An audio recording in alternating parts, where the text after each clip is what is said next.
Okay, hello everyone. Thanks for coming. Got a few of you guys on here. Thanks for coming back.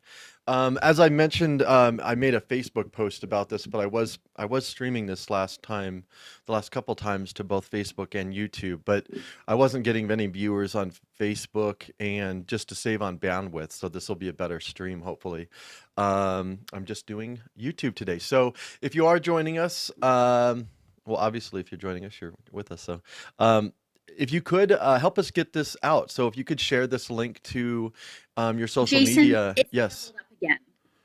Oh, okay. Hold on. 1 second. Sorry. 1 second. Allison. Okay, Allison, how's that? Is that better? Oh, no. It's still going on. Still. Okay, hold on 1 second. I just don't know if everybody else is hearing it. No, just you. But let me fix that. Let's a. How about now? Is it better? Okay. Okay. You don't have it streaming, do you? You don't have it streaming somewhere, do you? I don't think so. Okay. You want me to leave and come back? No, no, no, no. It's just a patching issue. No. How about now? I'll leave. Okay, how about now? Is that better? Allison?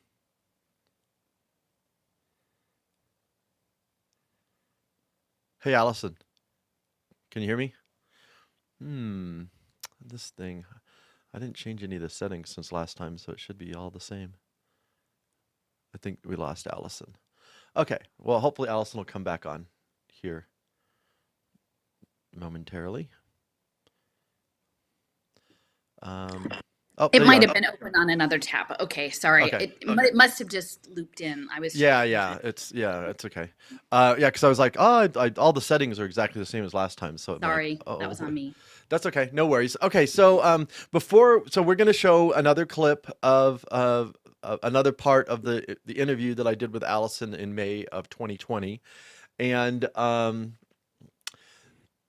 but Allison, you wanted to talk a little bit about you wanted to start this off with something today, didn't you?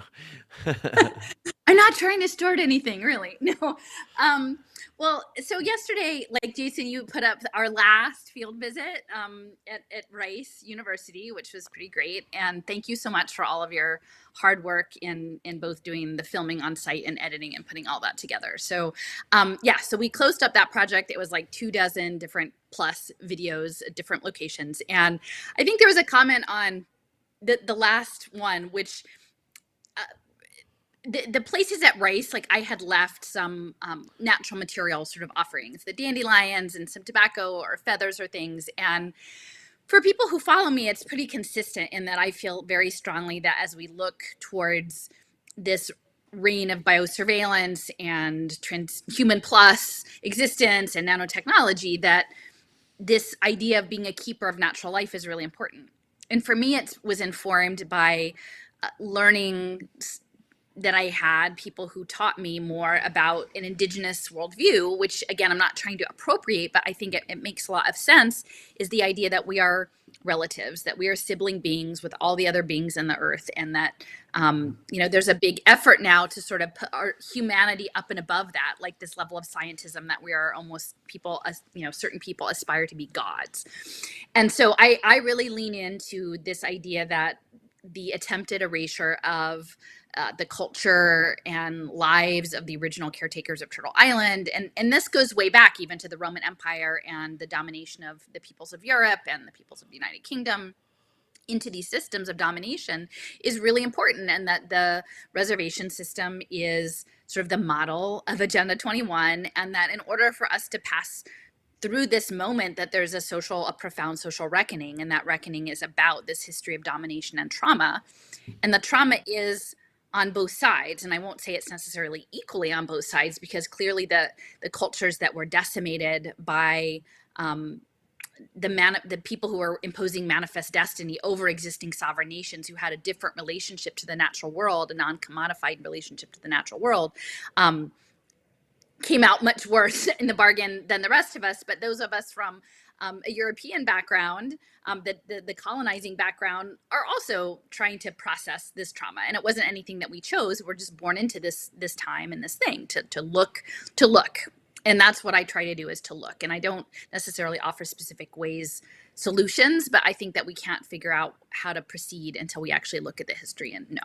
So someone had left a comment on one of the videos, it's sort of essentially saying that, like, witchcraft, like what I'm doing is witchcraft. And which is interesting. I think most of the people who frame it that way are people who are coming from like a hardcore Christian, a certain kind of Christian mentality, not all. And so, I wanted to challenge that yesterday. I tweeted and I said, it really upsets me because, again, I don't find there's a very deep tradition among many faith practices, cultural practices, of people leaving offerings in recognition of larger powerful forces. However that represents to you is the force of God, the highest, Mother Nature. Like, there are these larger beings, whether it's polytheistic, monotheistic, but animism is a central part of many faith practices, especially in the East and in the indigenous faith practices very much. So like acknowledging our connections to the natural world. And so I wanted to bring that up. And then I had a troll on Twitter today who was just saying, like, oh, Alison, like, I had posted, I'm working on my first piece for my Greek mythology and my Texas map piece. And I was really focused on Frank Molina and his art piece, his sculptural piece called The Cosmos, and this idea of a mechanized cosmos and the energetics of a design piece that literally puts the cosmos in a box to what the universe really is in terms of energetics and biophotons and the things that are so very different. The relationality of an animist worldview is very different than that of a particle physicist. And, increasingly our bodies are going to be hooked into these systems that are going to be run, these dominating systems, by the bioinformatics folks, right? And so we're going to have to start to make some choices and to get clear about what the choices are and where they came from. And the indigenous framing, I think, is really vital. So anyway, this person was sort of trolling, and I had shared a piece about, I was looking for a passage, and I couldn't remember which author had done it, if it was Robin Wall Kimmerer or Winona Leduc or Louise Erdrich, but it was actually an Ojibwa word, and it was for stone. And the idea was that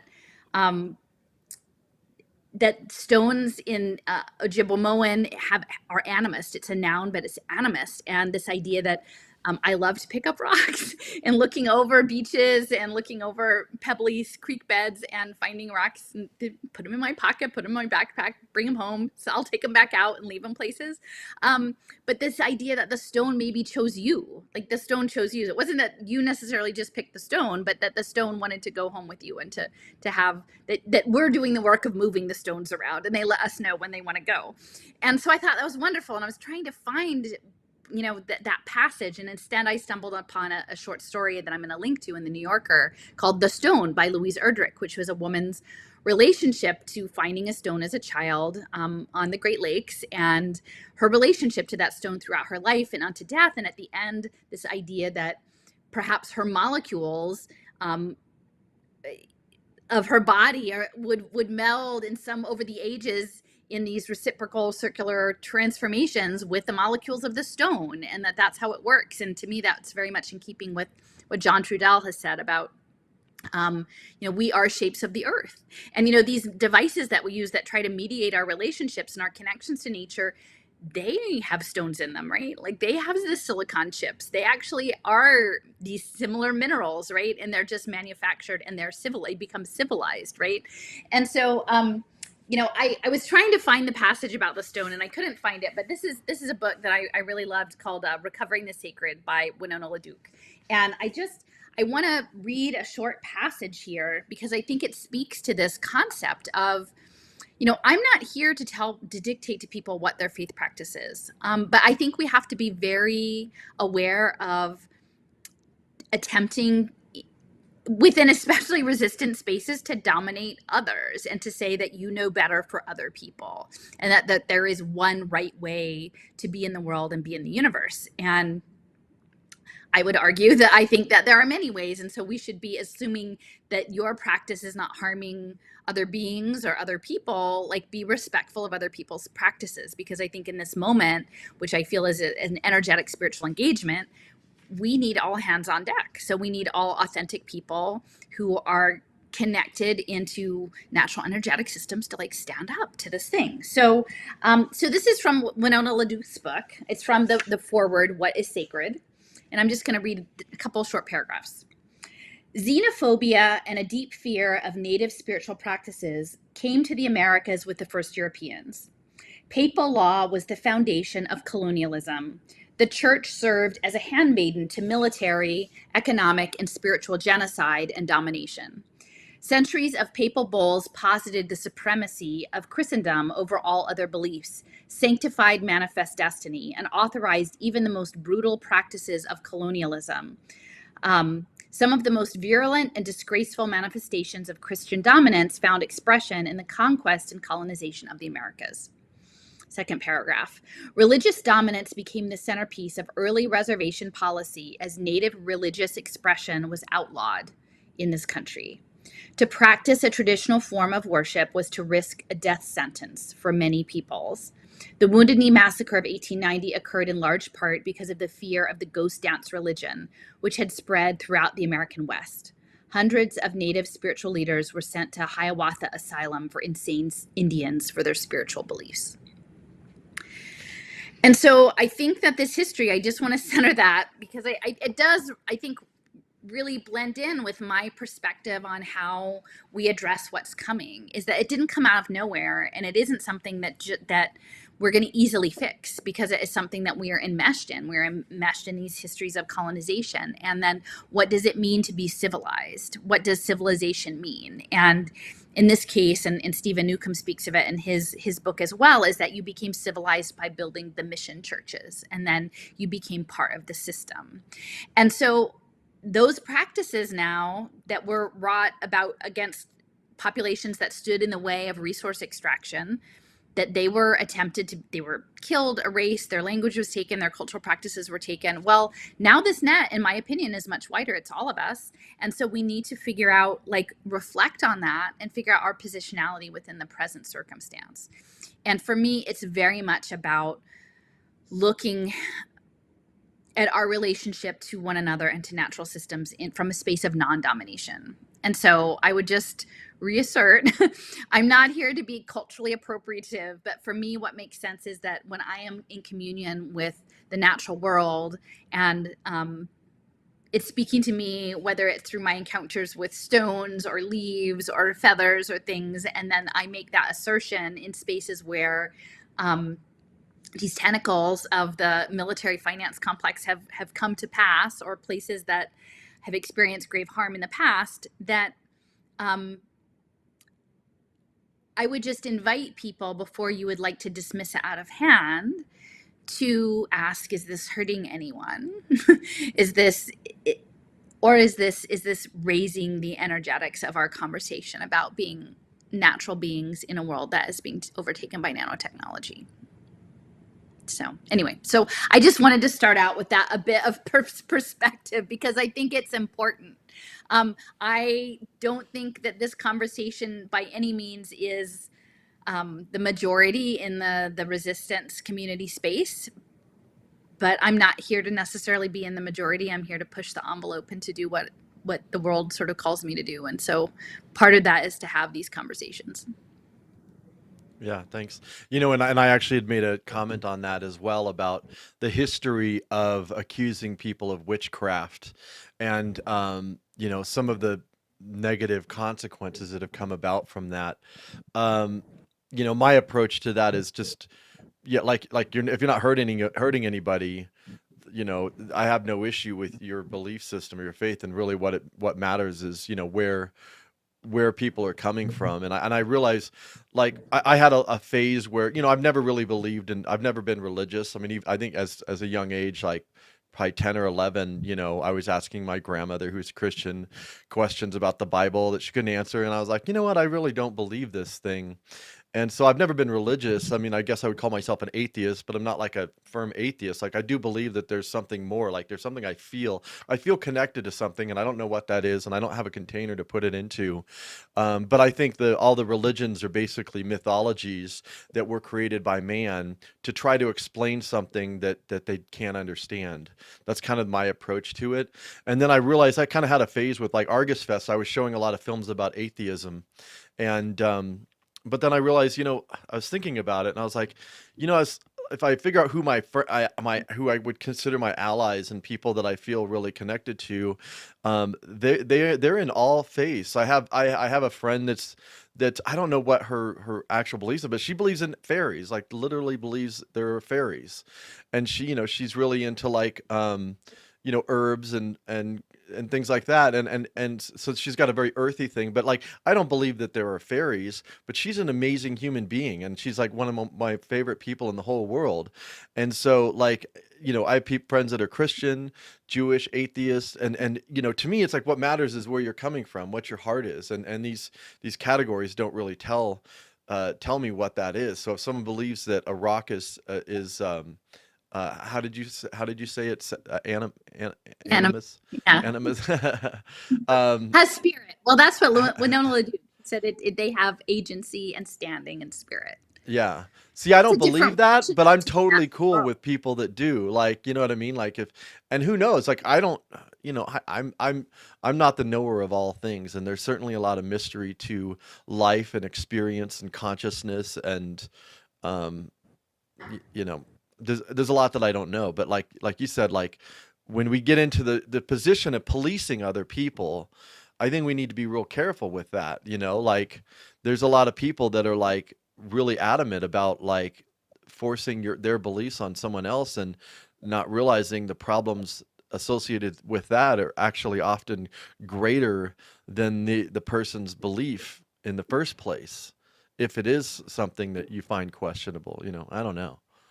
Well, so for me though, I think on the indigenous framework though, it is important to understand within their cultural practice their relationship to the natural world as relatives. Right. Especially in this moment of commodification of natural resources, and that the human body is now becoming the next point of resource extraction. And so if we try to understand this, it's not strictly just a faith practice, but from a system of faith intermarried with systems of domination and extractivism and demonizing a worldview that is counter to an extraction process, we're going to have a harder time understanding the nanotechnology and biotechnology for what it is. And for me, it is literally an extension of colonialism. But now it is colonizing literally the tissues of our material tissues of our bodies, as well as potentially our energetic exchanges on our neurons, like our thoughts and our souls. And so it's that particular history of indigenous practice that is important to keep in mind. That's part of the story. Yeah.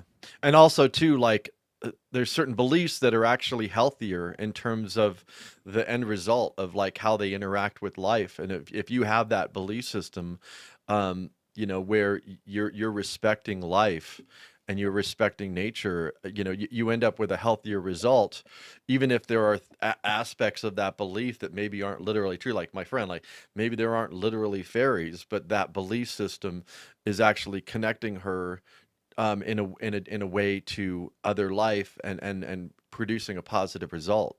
So I would say the more you look into particle physics, like some of things you don't know, we have no idea all the things we don't know. Yeah. Like that's and the thing. I'm like open the further to down you go there, you're just like, oh my gosh, there's all like even things that were known, 20 years ago are things that are conceivable. Like, yesterday I'm looking and NASA's talking about in the year 2000, they were positing they wanted to develop space elevators. It's not exactly faith, but there are things that seem unimaginable that all of a sudden like then become imaginable. So like, I'm not taking everything off the table, but for me, the centering point is domination and erasure and extractivism. Yeah. And because I think in any category, there are going to be like any ideological category, whether that's faith or geography or nation, whatever, like there's going to be domination principles, and then there's going to be people who would work for liberation or nurturing. And so I'm not trying to like stereotype any one thing. I'm just saying the history of the colonization project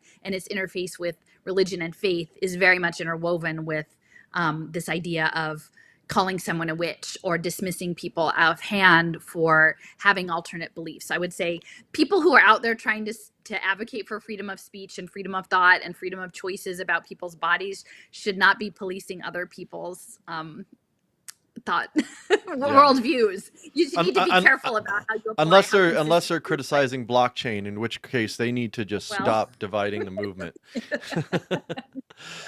Sorry, I had to throw that out there. That's sort of my beginning. But and I put in my tweet. I think I gave my copy of the book away, and it's kind of hard to get. But there's a really good book that's short called "Let the Circle Be Unbroken" by Marimba Ani, because that and she is looking at things from the African cultural standpoint of connection to nature too. So it's not just indigenous to Turtle Island. It's really your indigeneity around the world.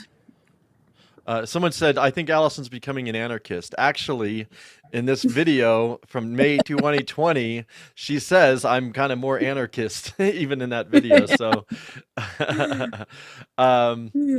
yeah, so I guess if I'm not seeing any questions just yet.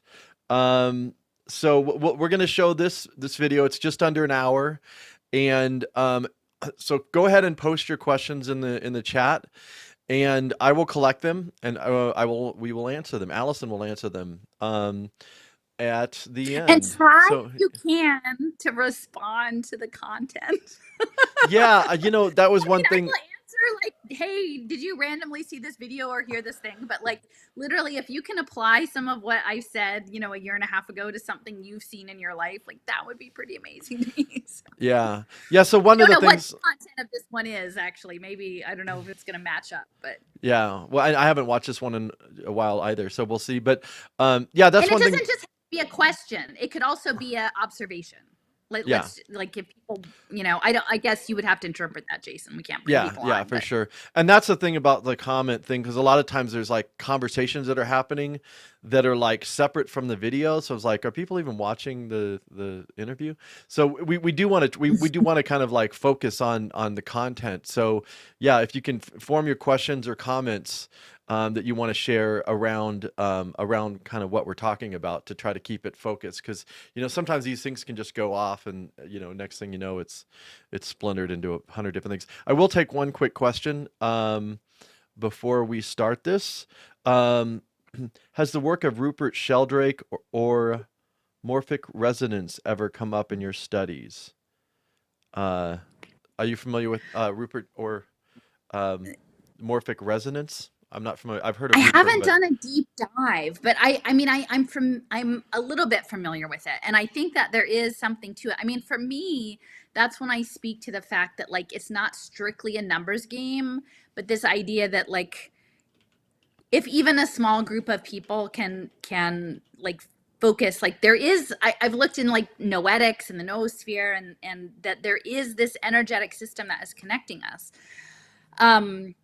So I think to me, that's what gives me hope when I talk about things and I realize how few people are really thinking about things the way I'm thinking about them. It can feel really overwhelming and depressing, but I'm like, yeah, there's the morphic field. Like all we need is to get, like if we can get clarity, and I think that's what Trudell often spoke about, is like being a clear, coherent thinking human being. If we could get a tiny percentage of people on the planet to become coherent, at one point, like within this sort of morphic field, like we could affect great change. And I think these people know this, because actually someone shared, and Jason, I appreciated that link last night. I spent some time looking at the Lucis Trust and their interest in this electric bridge and carbon and water and electricity. And like, I'm very, the Lucis Trust is, they're a problematic organization, but their observations in what they were interested in were very compelling, because it was about energetics and water and electricity, and the fact that they were also working into carbon nanotubes and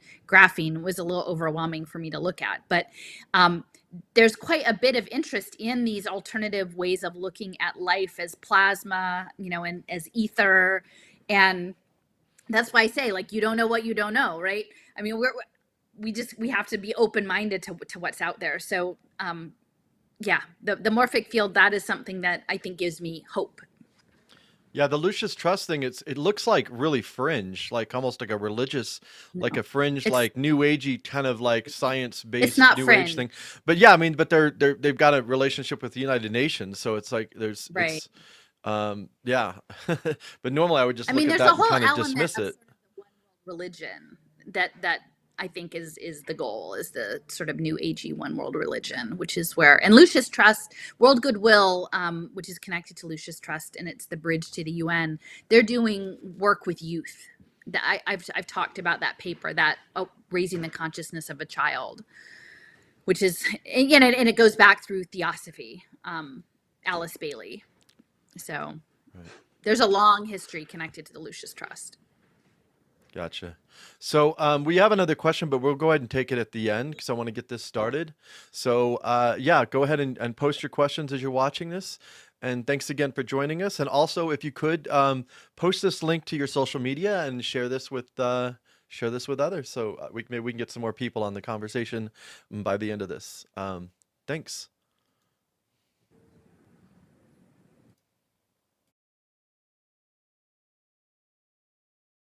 More clarity around these human capital bonds and the financial structure, so that people can sort of, because I think that is a central concept that people need to understand. And they change up the terms for it sometimes, so it makes it hard to pin down, because they'll say, oh, it's not a social impact bond, it's pay for success, or it's not pay for success, it's a social impact partnership, or they'll continue to change the words. But essentially the premise of this human capital financial system that's moving forward is that there are equations that are used to cost out sort of negative externalities. And there are academic institutions often will be brought in to create these equations, these think tanks, to determine your return on investment. And so they cost out, what does it cost if you're incarcerated? And in many respects, growing the levels of incarceration and documenting the cost of incarceration are really going to feed into these impact markets, because that's going to be a giant cost offset. What is the cost of providing special education? What is the cost of someone having depression and not being able to work? Everything, all of these human elements or social or policy programs are going to have money attached to them. And then the premise is that if you can preemptively fix someone, and this may be that the person hasn't even ended up in that situation. They may have never been incarcerated. They may have never actually been diagnosed with depression. They may never have, been identified as needing special education. But if you profile them into their potentiality of that, right? It's almost like a pre-crime scenario. You can preemptively fix them from something that may have never happened and generate a cost offset, because you would say, it's going to cost us X thousands of dollars to fix you if you've been broken. It'll cost us only a fraction of that to fix you preemptively, so that doesn't happen. And in the space in between, we'll negotiate our profit, and that's the profit that will be taken by these investment entities. So I just want to make it clear that the history of this structure goes back much farther than I initially thought. I had originally thought that this started with social impact bonds, which came out of the United Kingdom, and Sir Ronald Cohen developed them, and I think about 2010. And the first one was the Peterborough Social Impact Bond, which was a prison bond, and that was early on. And then several years later, I think in 2012, that concept was brought over from the UK to the US, and the first social impact bond here was Rikers Island, which was another prison social impact bond to ostensibly provide services so that people wouldn't end up back in prison. And again, even within that concept, you have to understand that that's not looking at the structural nature of incarceration, that being incarcerated is essentially something that is the problem of the person as opposed to a problem of a social system. So I had thought it started with social impact bonds in this sort of 2010 era. I found out later that actually the government performance contracting system was much earlier and actually started in the mid-1990s. And this happened in the Twin Cities area, which wasn't any place. There's sort of a geography to this. There's this idea of, New York as hedge funds and DC as policy and Silicon Valley as tech and entertainment, and in different, Boston as venture capital, these different cities that have different, Chicago as futures markets, different cities. Twin Cities was not on my radar at all. But it turns out that the Twin Cities is also where charter schools started. And it was right around the same time. And the Minneapolis Federal Reserve, there was an economist there, his name is Arthur Rolnick. So Arthur Rolnick, and also a gentleman by the name of Stephen Rothschild, who was a former executive at General Mills, who had started a sort of work-ready program for, at-risk adult men in that area, got together and created in the mid-1990s a prototype for performance-based contracting for the government. And for Minnesota. And that was the very earliest structure upon which all of these pay-for-success contracts now have been layered on top of. So that's important to understand, that it goes back to the Federal Reserve research early on, and that Stephen Rothschild was connected with Clayton Christensen, so this idea of disruptive innovation. And it goes back to this early stage. And it's important because one of the major players in this space, in the development and use of philanthropy to catalyze social impact finance and human capital data analytics, is coming out of Silicon Valley. And the Silicon Valley Community Foundation is the largest community foundation in the country, if not the world, definitely in the United States. And it cycles lots of tech money, and a lot of that is actually also in cryptocurrency. So it's a huge behemoth, and it's sort of a slush fund. The money goes in and it sort of mixes around, and then it can come out, and it makes it harder to track what money is coming from whom and undertaking which programs. But that is a central feature. And it was created by combining two large pre-existing foundations in the Bay Area to make this community foundation. And the first director, his name was Emmett Carson, and he came out of the Minneapolis area to come and run. And then in 2012, in this Santa Clara area, which is a pilot for a lot of Pay for Success, they actually brought in Stephen Rothschild to talk about this model of performance-based contracting. So within the geography of how these innovative systems of finance work, it's important to understand the role of Art Rolnick and Minneapolis, because Art Rolnick later ended up partnering with several important individuals on something called the Invest in Kids Working Group.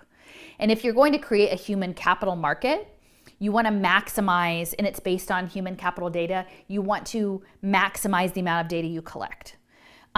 So their framework is that they would emphasize on early childhood education, because that's starting early.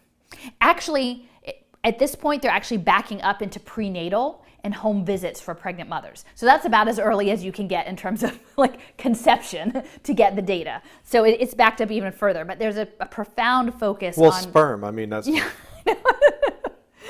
But the being, it's these home visits, which are showing up all over the place, and I'll talk about that in a minute. But early childhood and pre-K is a focus. And I think also if you can start to shape the mindset of that generation, knowing that many of the timeframes for these larger systems transformations are projected at 2030, 2035.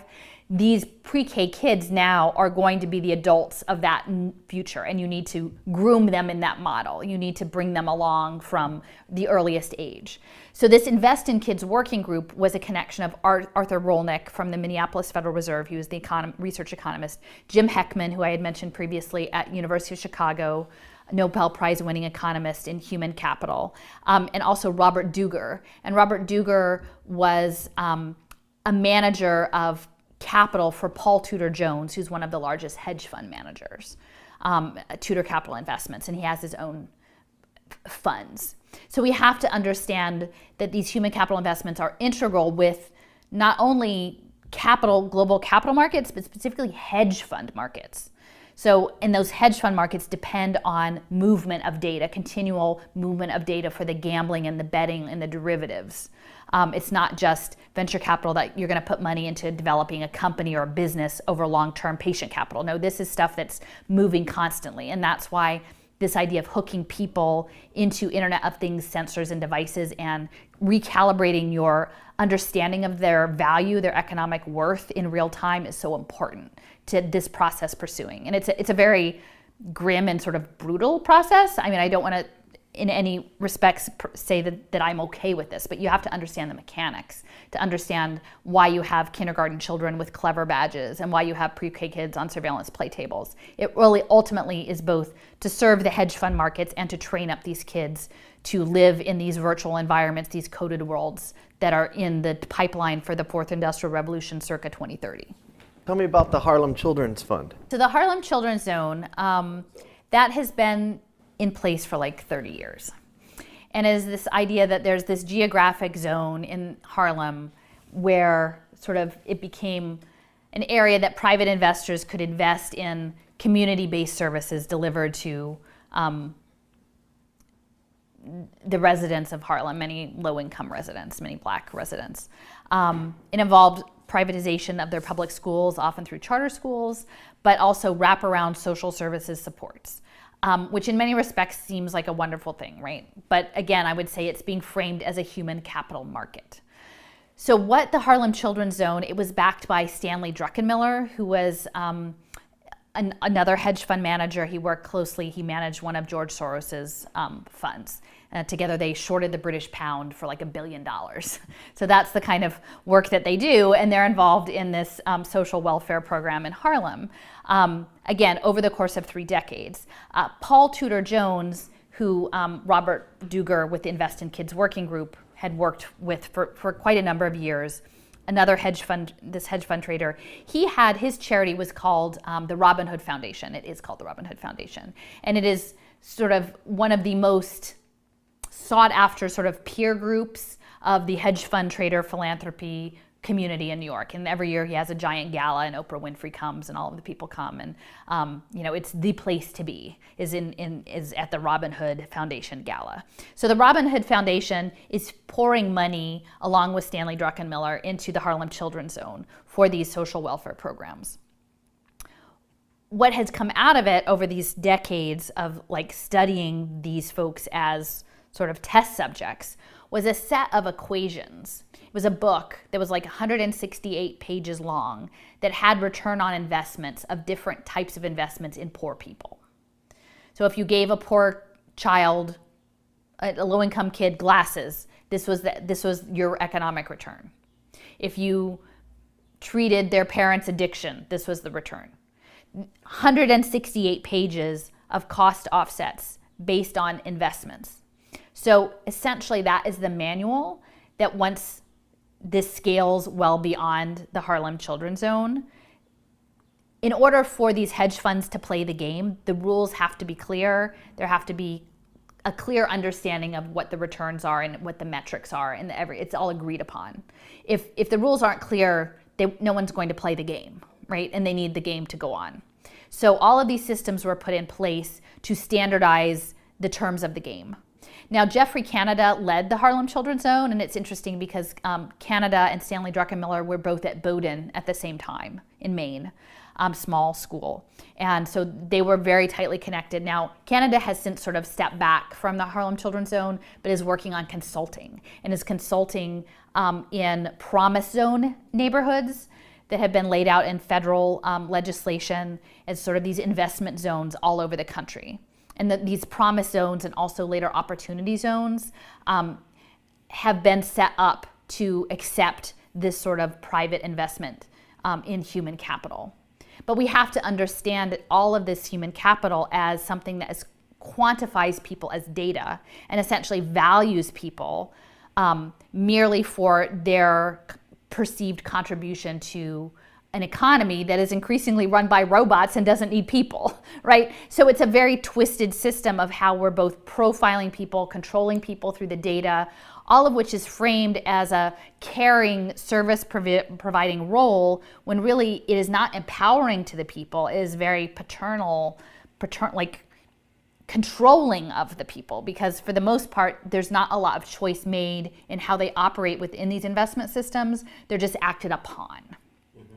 And so it's just, I think within this historic perspective, there's a reason why this happens in Harlem, right? There's a very specific reason certain communities are targeted for these interventions.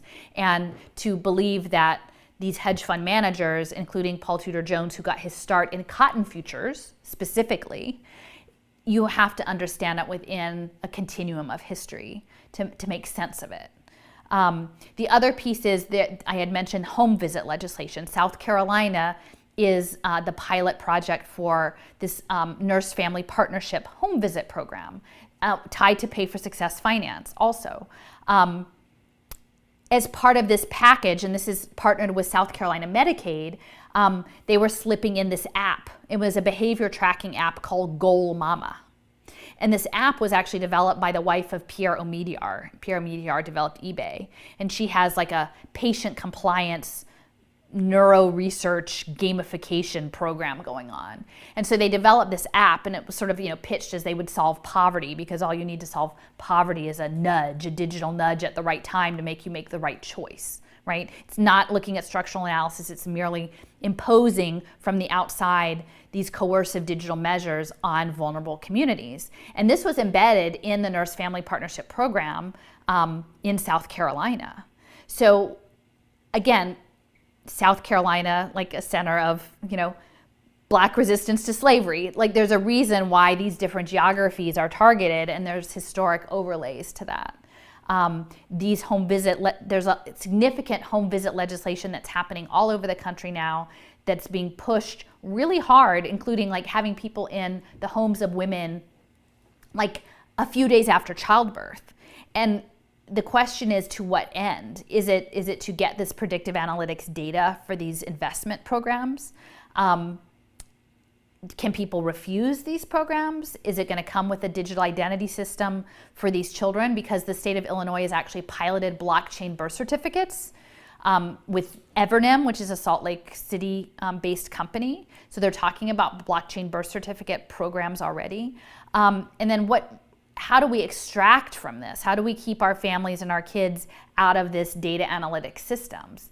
And I will say it's a challenge, because I come at this from a more left-leaning side. The people that have been the strongest confronting these overreach and these home visits have been conservatives, and many mothers, and very well organized. And for that, I'm very grateful for them to stop this overreach. I mean, it would be one thing if these programs were voluntary, that you chose to do them. It would be another thing if it wasn't involving Pay for Success. It would be another thing if it wasn't involving coercive apps that would track people's behaviors. And I think increasingly now, with the contact tracing and these health status check-ins and QR codes, people are being more conscious about how these phones, these ICT, individual communication technology devices, are being used to in very prescriptive ways, in ways that begin to confine people and control people.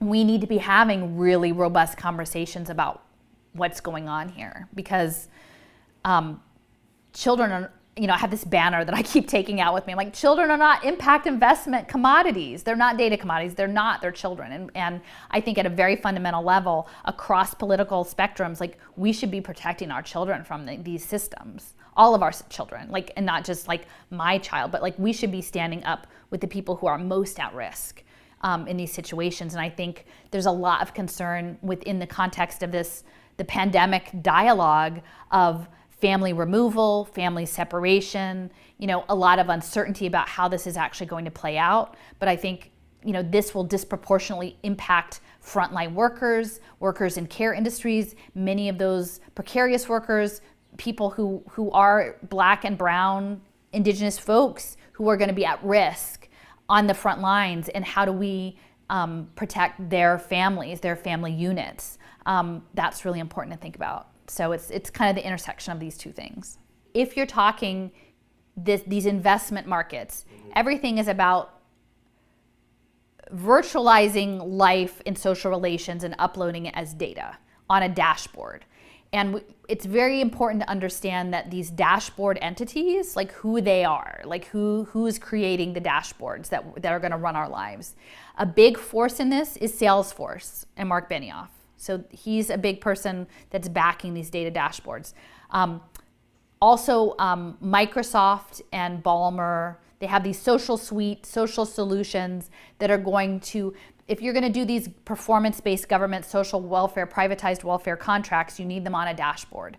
And so when you hear gap, essentially a gap means you're going to take someone's data from this point and try to close it, right? Like that's how these performance contracts work. You'll say, look, if you close the gap, we'll pay you. You know, if you get the gap closed to this amount, we'll pay you this much. You close it to this amount, we'll pay you this much.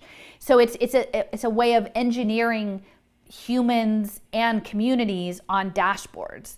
And once you create a global market around poverty management, around gap closing, you really have no incentive to stop the gap.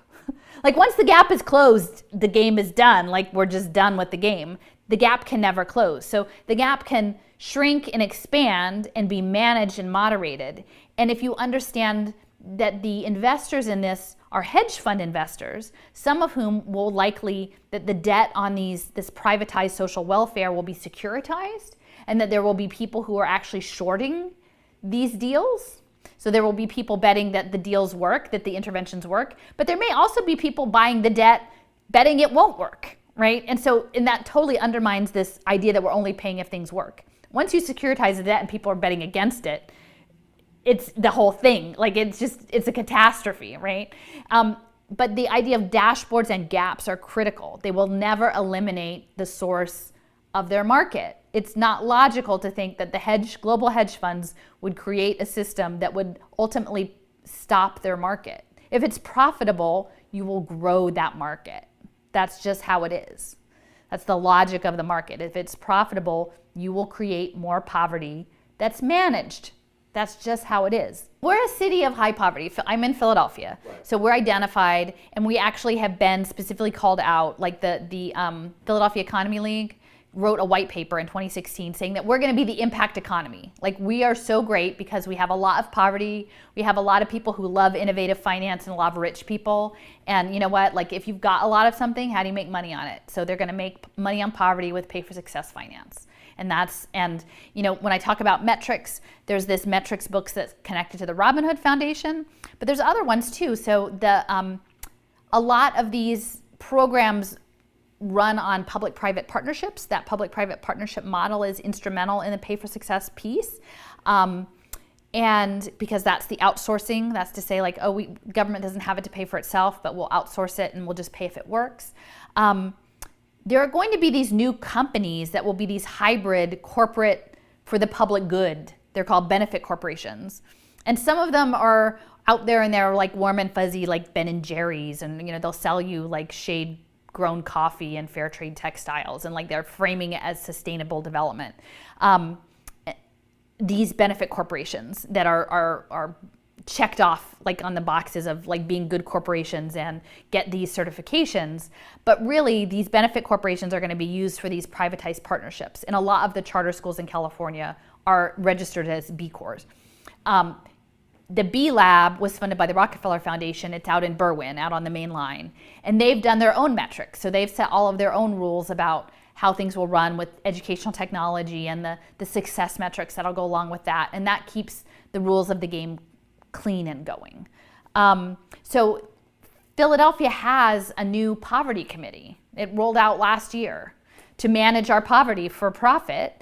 And I testified several times, both on education and on housing, about the problem that we have regional workforce development plans that are in place now that say of the top 12 high growth positions in the state of Southeast, or the part of Southeastern Pennsylvania, in our region, only 2 of those jobs were paying, like there was a $30 an hour job and a $50 an hour job. Those were managerial class, and everybody else was like 15, 12, 10, and 8.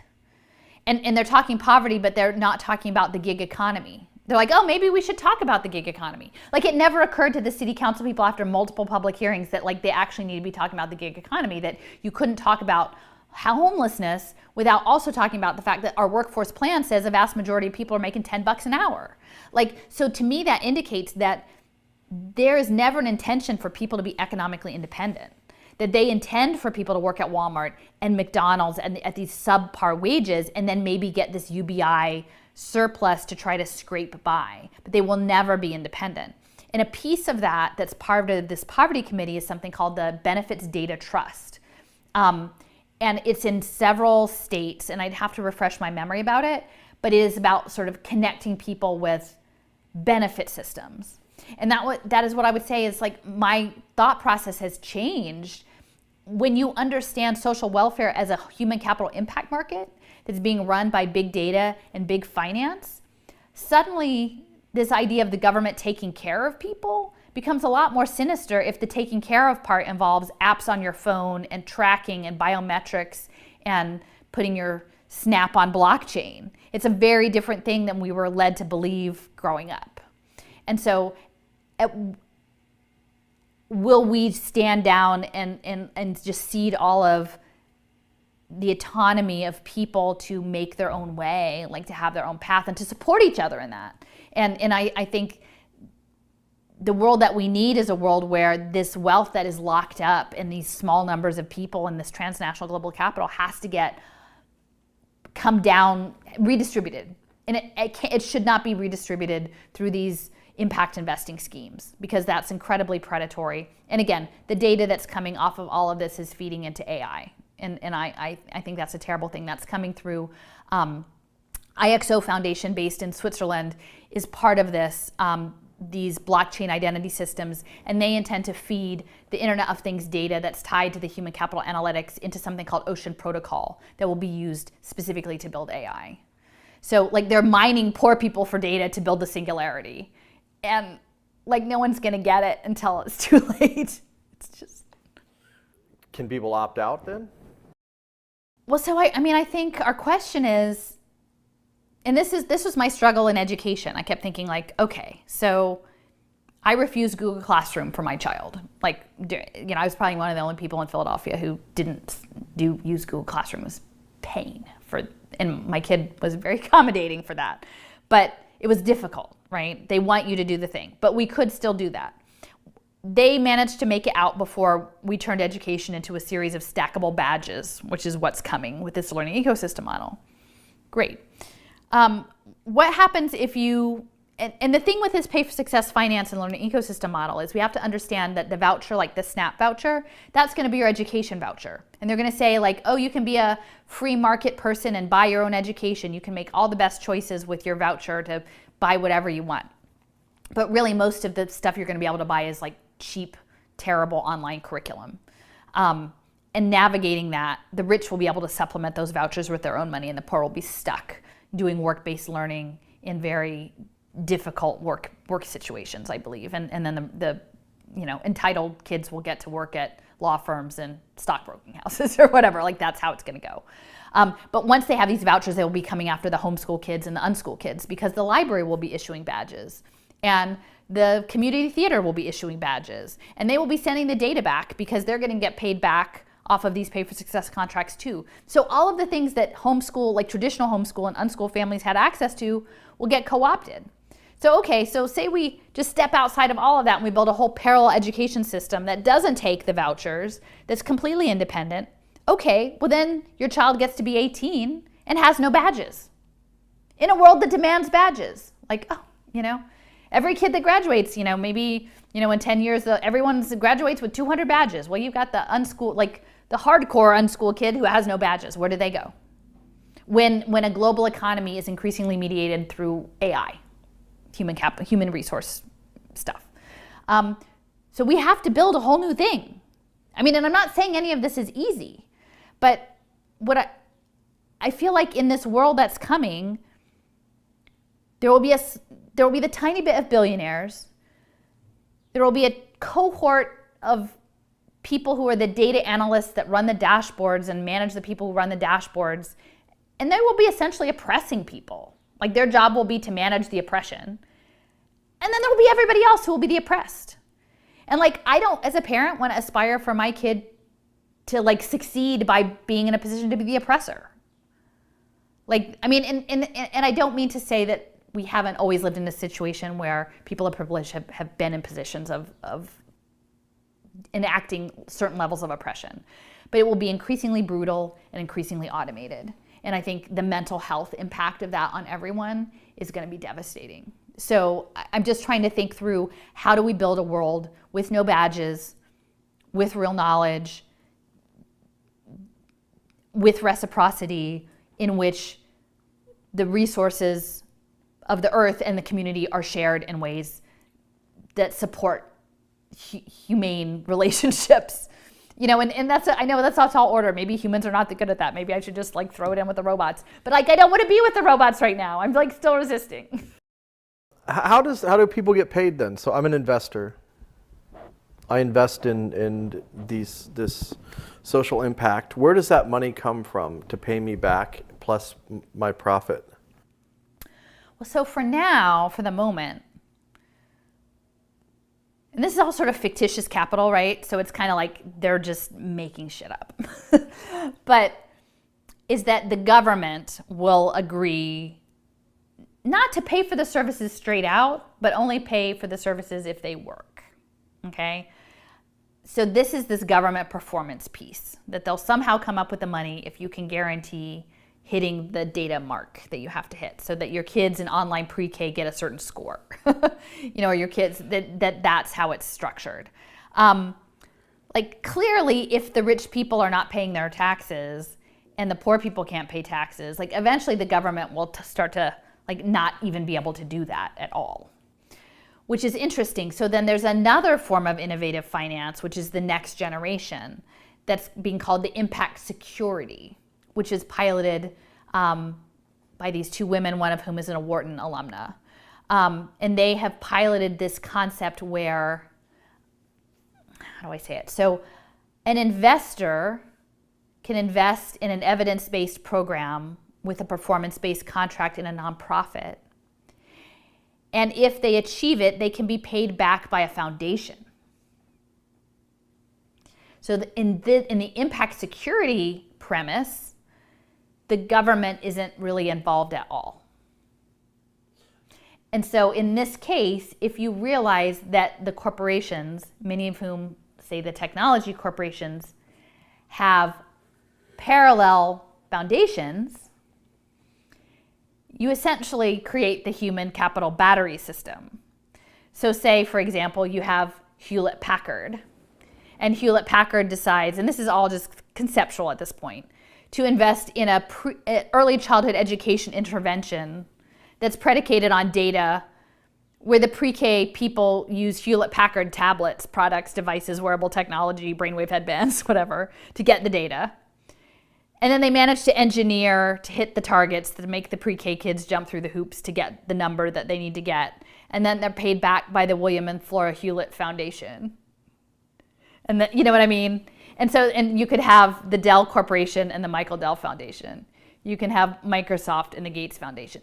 You can have any of these technology companies on the one hand are making this investment and paying each other back. So they're just circulating their corporate capital and their philanthropic capital round and round and round. And the people are caught in the middle making the data. Now so the impact security right now, the case, they've piloted it in San Quentin prison, and it's framed as job training, doing coding for incarcerated people. And they say, oh, look, we're doing this great, we're training people who are incarcerated to become coders, and they'll get good wages, and we're paying them more than they would get paid otherwise doing other types of prison-based labor. So it's a win-win. And but the impact metric for that security to be met isn't that when upon release those individuals get a stable job in the tech industry. That's not the success metric. The success metric for the deal is a certain number of hours worked, right? So that's what I'm saying. When you structure these deals, you can structure them in ways that you can define success in the terms that work for the investor, not for the person who's caught in the deal. And for the most times, the people who are caught in the deal are people with very little power when they're individual and isolated. And you mentioned that there could be a situation where secondary and other markets could be created where they're actually selling these investments between each other as well. Is that correct? Yeah, so there's another, and this is still incipient, right? So some of these, there are actual proofs of concept. Some of them are sort of piloted out on paper. There's a platform called Alice SI that's based out of the United Kingdom. That's a blockchain investment program in human capital, where I think ultimately the idea is that, speaking of which, you don't necessarily need a government investment. You might not even need a corporate investment. You could just have a rich person investing in a poor person, okay? And this would be done on blockchain. And that there would be tokens, and this is another way of using these tokens to demonstrate compliance and performance and gamification.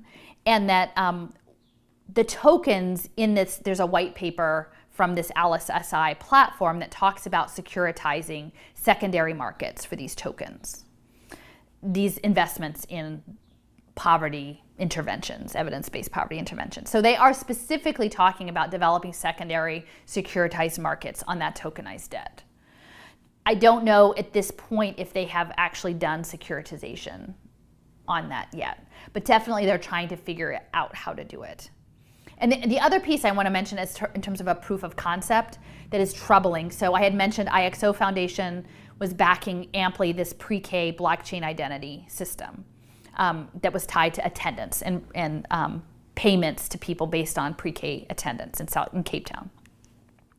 IXO Foundation hosted a bunch of impact investors and blockchain people about a year or so ago, and they developed sort of these new, partnerships. And one of the partnerships they developed was with something called IO2 Foundation, or also it goes by Shanzai City, and it's based out of Hong Kong. And the guy who's in charge of that was educated in Hong Kong and at Columbia University and London School of Economics. So these are very much global players.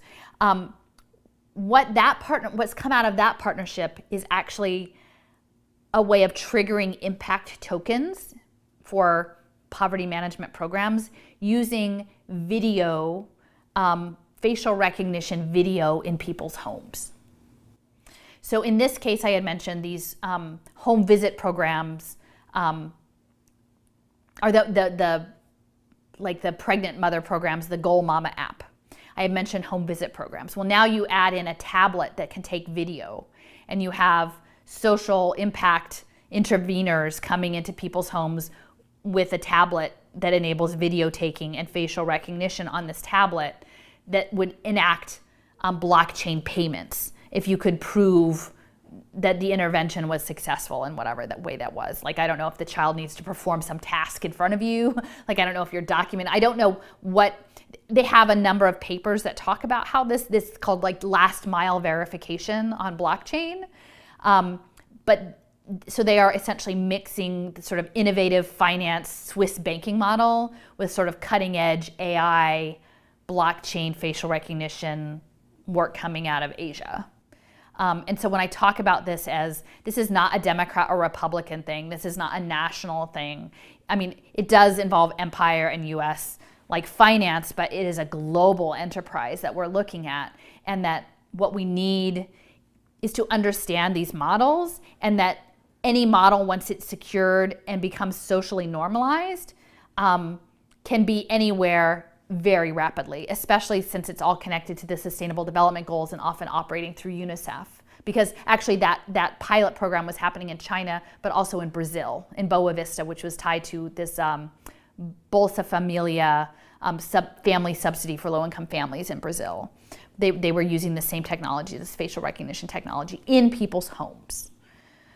So people very much are becoming the batteries of these systems. And I think there are many people in blockchain spaces who think of this as liberatory technology. But you tie it to Swiss banking, and you tie it to facial recognition, and you get in people's homes, and you threaten people potentially with compliance or family separation, and social service programs that are operating at the behest of the state and corporations. And there are very, very many ways that can go wrong. And we need to be very, very conscious. And we need to stand in solidarity globally, because it's coming after all of us. What are some scenarios? Can you give me some scenarios where this would go south? To flesh it out, to get people's, because a lot of this just seems kind of abstract. It's going to feel a lot of abstract for people but if you can give a okay, imagine this happens and then this happens. This is a scenario that could take place because of this arrangement, you know? Yeah. So so a lot of the what's useful around this is understanding the language. So they'll talk about pathways and like continuum of care, and that you're placed in a program and you're not, you just have to stay on the pathway that someone gives you. So say you are an unhoused person and you're put in a job training program, right? And you're given a smartphone to track your progress on your pathway. And there's an investor in this work training program. It's a social impact pay for success work training program. And you're supposed to clock in and out of your program with a QR code on your phone. And you have a health crisis or something, you know, that precludes you from participating. But many of these systems become automated, and there's not actually a person that you can talk to, a case manager, like may just be an avatar to like stop the systems in place. So you're not able to check in because you broke your leg and you're in a coma or something like that. And then essentially, if you do not follow these automated procedures, you get cut off, like your benefits are wiped. And so like when you get out, like you can't get back in the system.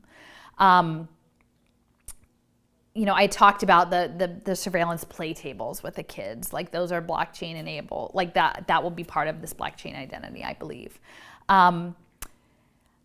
There are things that are, I think, going to be coming out of this disease situation right now.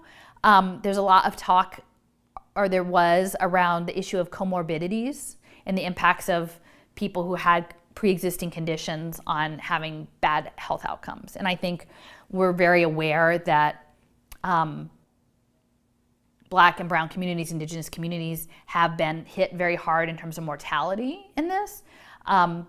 There are many more comorbidities because of multiple reasons, you know, intergenerational trauma, environmental racism, stress, not access to good food. Like there are many structural elements that lead people to have asthma, diabetes, different elements that impacts their ability to have good health, that are often beyond their immediate control, that are part of the environment in which they live and operate. What I am seeing is an interest in connecting pay for success finance to medical documentation. And so they would have something called social prescribing. And we're hearing this now, and it sounds good. Like, go to your doctor, they'll prescribe you some nature. You're a little depressed. We think you should get out for a hike. You know, you're not, you know, your diabetes, your blood sugar levels are not great. We think you should be doing some more walking. Maybe you're a little stressed. You should do some meditation. And all of these things might sound nice, but when they become impact markets tied to your digital identity, this idea that you would need to check in again with a QR. We're ending up in this QR code world, right? You know, I work in a public garden space. All they need to do is put a QR code on the check-in sign and say, your aunt gets put on a pay for success healthcare pathway that they're supposed to, you know, walk somewhere, like maybe we're a preferred provider, where you have a QR code and you have to check in. But say something happens, you lose your housing and you can't get to the place to do the walk because you have to be at the agencies trying to figure out what happens next with your housing, and you can't walk the things, and then the time comes that you need to get a replacement of your shoes, you know, or some durable healthcare equipment, and it comes up that you haven't been fulfilling your obligation on this pay for success social prescribing program. And these are very real things that I think the technology exists right now to do them. The question is, are they acceptable? And my concern is that they take very real concerns around equity of health access and issues of social determinants of health, and they're actually weaponizing these for the hedge funds, because now they're increasingly having wearable technology. They can put a sensor in your sneaker.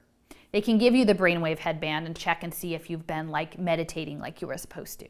You're a veteran with post-traumatic stress disorder, and Bank of America sends you a VR headset, and they know if you haven't been wearing it, right? And understanding big pharma is moving into digital medicine. I mean, there are many concerns about these power dynamics and what positions vulnerable people are put in when they're made, that their basic ability to live in the world is conditioned on compliant behavior to things that may not be in their best interests. Or may be impossible for them. Even if they were in their best interest, they may be just simply impossible to accomplish. They could say, well, those are, yeah, their system's not going to be perfect. And there's going to be some people that get falsely punished or whatever. But those are kinks we'll work out of the system. But there's something like larger, like just the whole system itself, the idea that, that we are no longer sovereign individuals that have like rights to privacy and freedom, that we are basically subjects to this impersonal, inhuman system. That's what scares me. Well, I think this idea of isolation too, I mean, and that's something we're living through in this moment, is being disconnected from people, from community. These systems rely on data extraction and fracture people, atomize people. They need people to be independent operators so that they can then enact these pathways on them. If you had mutual support, if there was mutual aid, if we could rely on each other, then this model wouldn't work. Like we would have alternatives to this model. And that's why I think that the concept of mutual aid is so important. Like that social solidarity is important, not a paternalistic model, but one in which people come together as equals and in care, like in fundamental care for each other as human beings. And care for the world around us and nurturing all of that. This is extractive and controlling, and it's all based on money and control systems. It is systems engineering. It is human systems engineering, and that's what goes back to what Norbert Wiener realized that he had built and bought, is that literally they're turning us into robots as robots replace us, with this ultimate goal of maybe having no human beings at all. Except maybe, these billionaires that upload their consciousness to some thing, like the Borg. It's a very twisted worldview. And I firmly believe that sort of an eco-feminist, like earth-based, caring-based is the counter to that. And that it is a worldview situation. It's not like we're going to just tweak this and make sure that Goldman Sachs, isn't for, like you would have to stay on top of Goldman Sachs every damn day to make sure that they didn't tweak the equation to like better their bottom line at the expense of toddlers. Like that's just how this is, especially once you start to automate it, because the code will be built into optimizing it for Goldman Sachs, not for the toddlers. It's just, that's how power works. But see, it's interesting. So, I mentioned about the Heckman equation said that they couldn't really change cognitive data, but they could manipulate character. And a lot of this has to do with, in school and education, what they call social emotional learning, and stuff that sounds really good because we were like brutalized by the standardized testing regime. I'm like, no, like we care about the whole kid, not just reading and math scores. And so it sounded really good. But really, when you understand that their goal is to structure behavior according to certain metrics that are found to be acceptable, a lot of that social emotional learning is coming through something called CASEL, C-A-S-E-L. I'm trying to remember. It's like the Collaborative for Academic Social Emotional Learning. It's backed by the Novo Foundation, which is Peter Buffett, I believe, Warren Buffett's son. So they're all into this character training, mind manipulation idea. And, this stuff is embedded even in sort of beloved institutions. And, like many people were really upset with me when I wrote about a program that Sesame Workshop is doing, essentially with IBM. The MacArthur Foundation gave $100 million to data mine Syrian refugee children using AI literacy tablets developed by IBM. And it was branded with Sesame Workshop. And I said, this, and actually if you look into the history of Sesame Workshop, it's the first public-private partnership, and it came out of MIT. It's always been a function of this system of empire, really, but branded with furry Muppets. And you start peeling back and you're like, oh, like actually Sesame Ventures has a whole tech venture capital program. So these PBS Kids apps and these branded apps that are being pushed into the hands of 2-year-olds right now are all part of this program and part of what Heckman is looking at to incentivize families to get their kids on these apps so that they can get the data to prove behavior change. And it starts with this premise that there's something wrong with you that needs to be improved. Yeah. And so, this is based in this interoperable data system. The pilot for this interoperable data system was again in San Jose, which is in the Silicon Valley area where these pilots are all taking place, and it's called Data Zone. And it was backed by the NSF initially, and then Mark Zuckerberg put a bunch of money into it. Also the David and Lucille Packard Foundation. So that was the model. It's now expanded to, I think, 300,000 or 400,000 students in that school district. It feeds into something called the Silicon Valley Regional Data Trust, which is encompassing like mental health data, early childhood data, juvenile delinquency data, academic data, foster care data, all of this data, because for them, data is the oil, right? And it's the predictive analytics. And Chan Zuckerberg was backing the scaling of Silicon Valley Regional Data Trust with the National Interoperability Collaborative. And at this big launch for this as the model, like that they were going to scale, and I think it will come out of these health passports, and it will be tied in with Medicaid. They had panel discussions with folks that were like juvenile court justices, but also David Hausler was there. And David Hausler was the person who oversaw getting the genomic sequencing on the internet, right? So to me, that indicates, like they said, oh, there was a lively panel discussion. This is in the press release for this event where they're launching the Silicon Valley Regional Data Trust. I'm like, why, if they are not incorporating genomic into the predictive profiling, was Hausler there?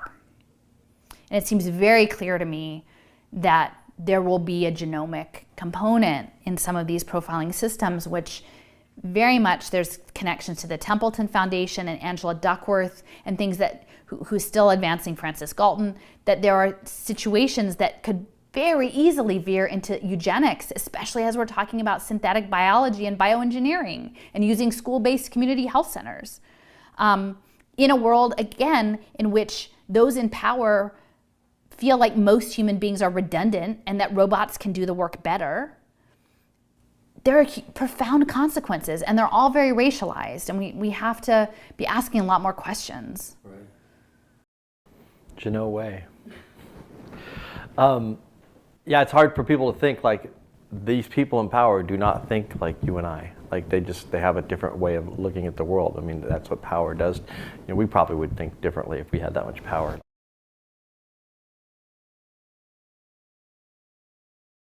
So the other piece of this I do want to mention, this is another equation. So there's all these different equations out there. So like Columbia University has an equation about social emotional learning that has, I can't remember, like 11% return on investment. And there's the Heckman equation, which is the pre-K equation. So that's a 7 to 13% rate of return. And the thing about the 13%, 7 to 11, but if you add health impacts, it's 13. So what we're starting to see are smart playgrounds, if kids ever get to go back to the playground again, where you have QR codes and augmented reality and like literature activities to do on your phone at the playground so that you can get the data for the health impacts for these deals, right? So everything has to be subsumed, like real life has to be integrated into the virtual world so the hedge funds can run their deals. Another equation that's really vitally important to understand is connected to ACEs, which is adverse childhood experiences.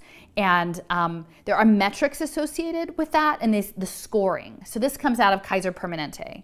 And I want to say just very clearly, like I know that there are very clear direct health impacts of childhood trauma.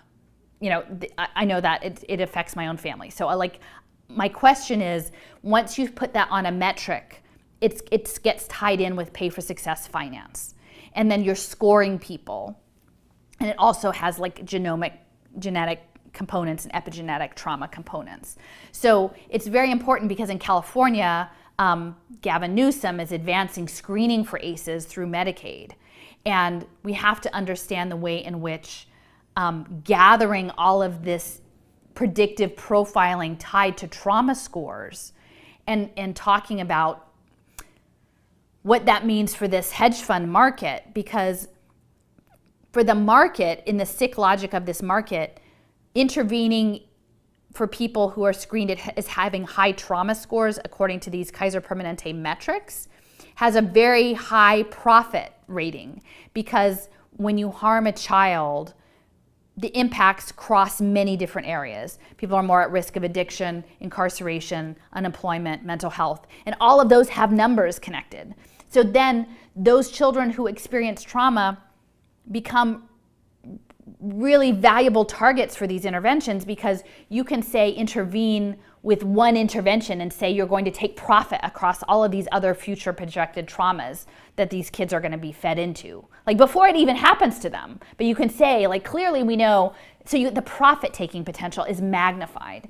And oh gosh, I think it's Nadine Burke-Harris is the doctor that Newsom appointed, and is the ACEs expert. And a lot of this is backed by the tech folks. She's gone over to Scotland, and Scotland is like the first ACEs aware nation.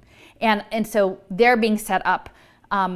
They pushed back in Scotland that they were going to have a minder for the children, that at birth, children were going to be assigned a minder that wasn't their family, that would oversee their well-being, and monitor, like, in their homes, these families, and they were pushing all of the social emotional learning and profiling in ways that within these markets, it wasn't about protecting kids. It was actually about like managing families and managing this data and trauma for these capital markets in ways that were really, really dark. And I wrote a big piece.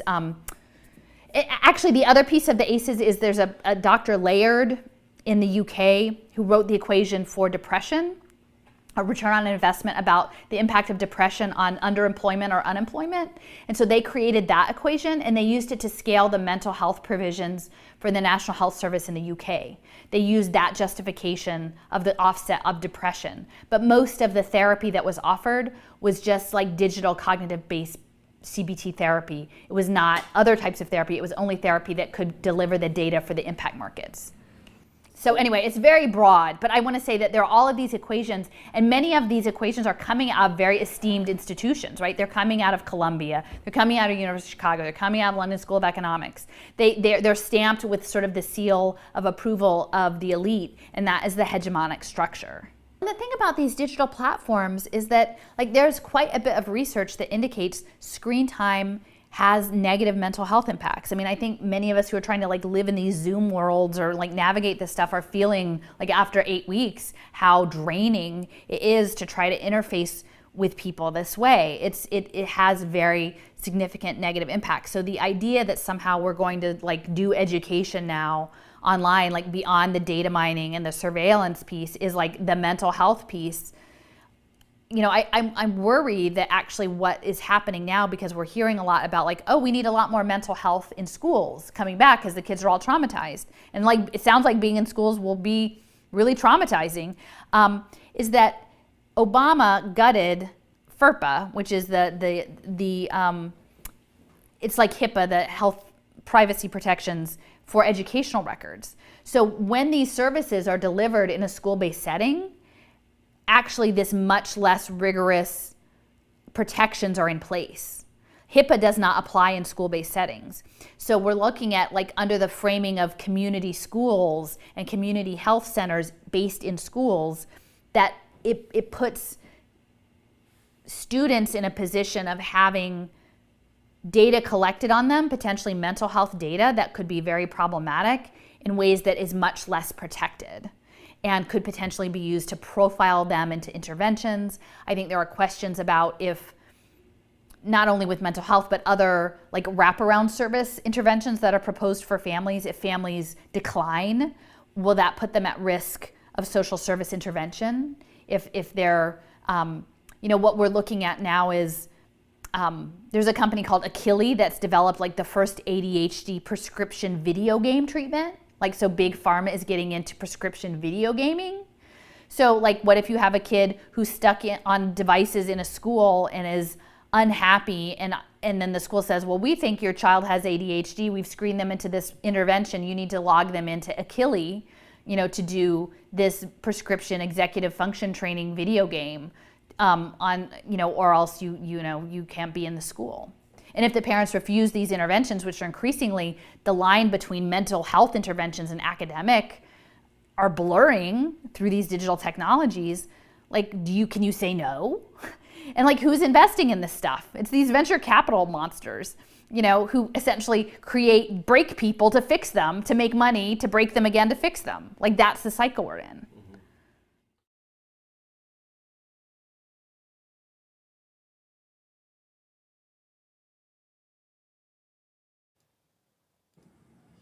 Okay, thanks everyone. We're back, and I changed the layout here. Our heads are bigger now. Big heads. Big heads. Okay. We got big heads around here. So before we start, I actually want to just make a comment about some of the comments and questions that were coming up on the thread. Someone kept asking about certain aspects of what's going on with the pandemic. You didn't see my quotes. The pandemic, the deaths and the camps and things like that. Now, those things are actually, I think those are important. And those conversations, there's a lot of those conversations that are happening in a lot of different places. But what we're trying to do is focus specifically on the big why. And that's, I think, the work that Alison's doing is really like looking at what's the purpose of all this. And there's a narrative out there that the purpose is genocide and they want to kill off everybody and all that. Like, I don't take that position. I don't think Alison still, I'm sure, still is not taking that position. Why would they be setting all this stuff up if they're just going to kill everybody? But those are conversations that I don't think are unimportant in terms of some of the aspects of what's going on with this, like the camps. Like in Australia, they do have internment camps for like quarantine camps or whatever. But it's like, I think we need to like kind of like be clear about what the purpose of all this is. And you can disagree, but that's, there's an incredible amount of evidence that Alison's brought together of what is this new system that they're putting online. Like what is the why? Why are they? Yeah, why would someone necessarily come on to this particular program with those questions, right? Because I think the intention there are many people out there who are offering different elements to this, and I think anyone who follows my work is pretty clear about my framing around the social impact finance and the internet of bodies and the biosurveillance state. And if you follow me for a little bit, like, that my bigger assessment is this is about biocompatibility of nanotechnology and ongoing data harvest until they get the singularity. So I would just ask people, if you want to like hop on and sort of try to hijack the conversation to things that many other people are already talking about, why are you doing that? How does that advance the program? Like, if you have no interest in social impact finance, just don't watch this program because it's not for you. That's what I would just say. And I would say ultimately, if you imagine that these people that are asserting this program don't have enough money to buy all the sides, including many sides in the resistance, and that a lot of this is about energetics and a lot of about this is about sowing fear in inflammatory content. And I try to be pretty level-headed about this and share factual information that we can talk about. I'm not an extremist. I'm not someone who is like the apocalypse is next week. And if you actually look at what I'm talking about, this idea of having people in gulag camps, while that may be very important to keeping the resistance focused and agitated and angry, the people who are focused and agitated and angry about that piece are not talking about the giant open air prison that is being built with wearable technology and social impact investing, right? As soon as people spend all their time talking about like the internment camps, they're not talking about any of the stuff I'm talking about.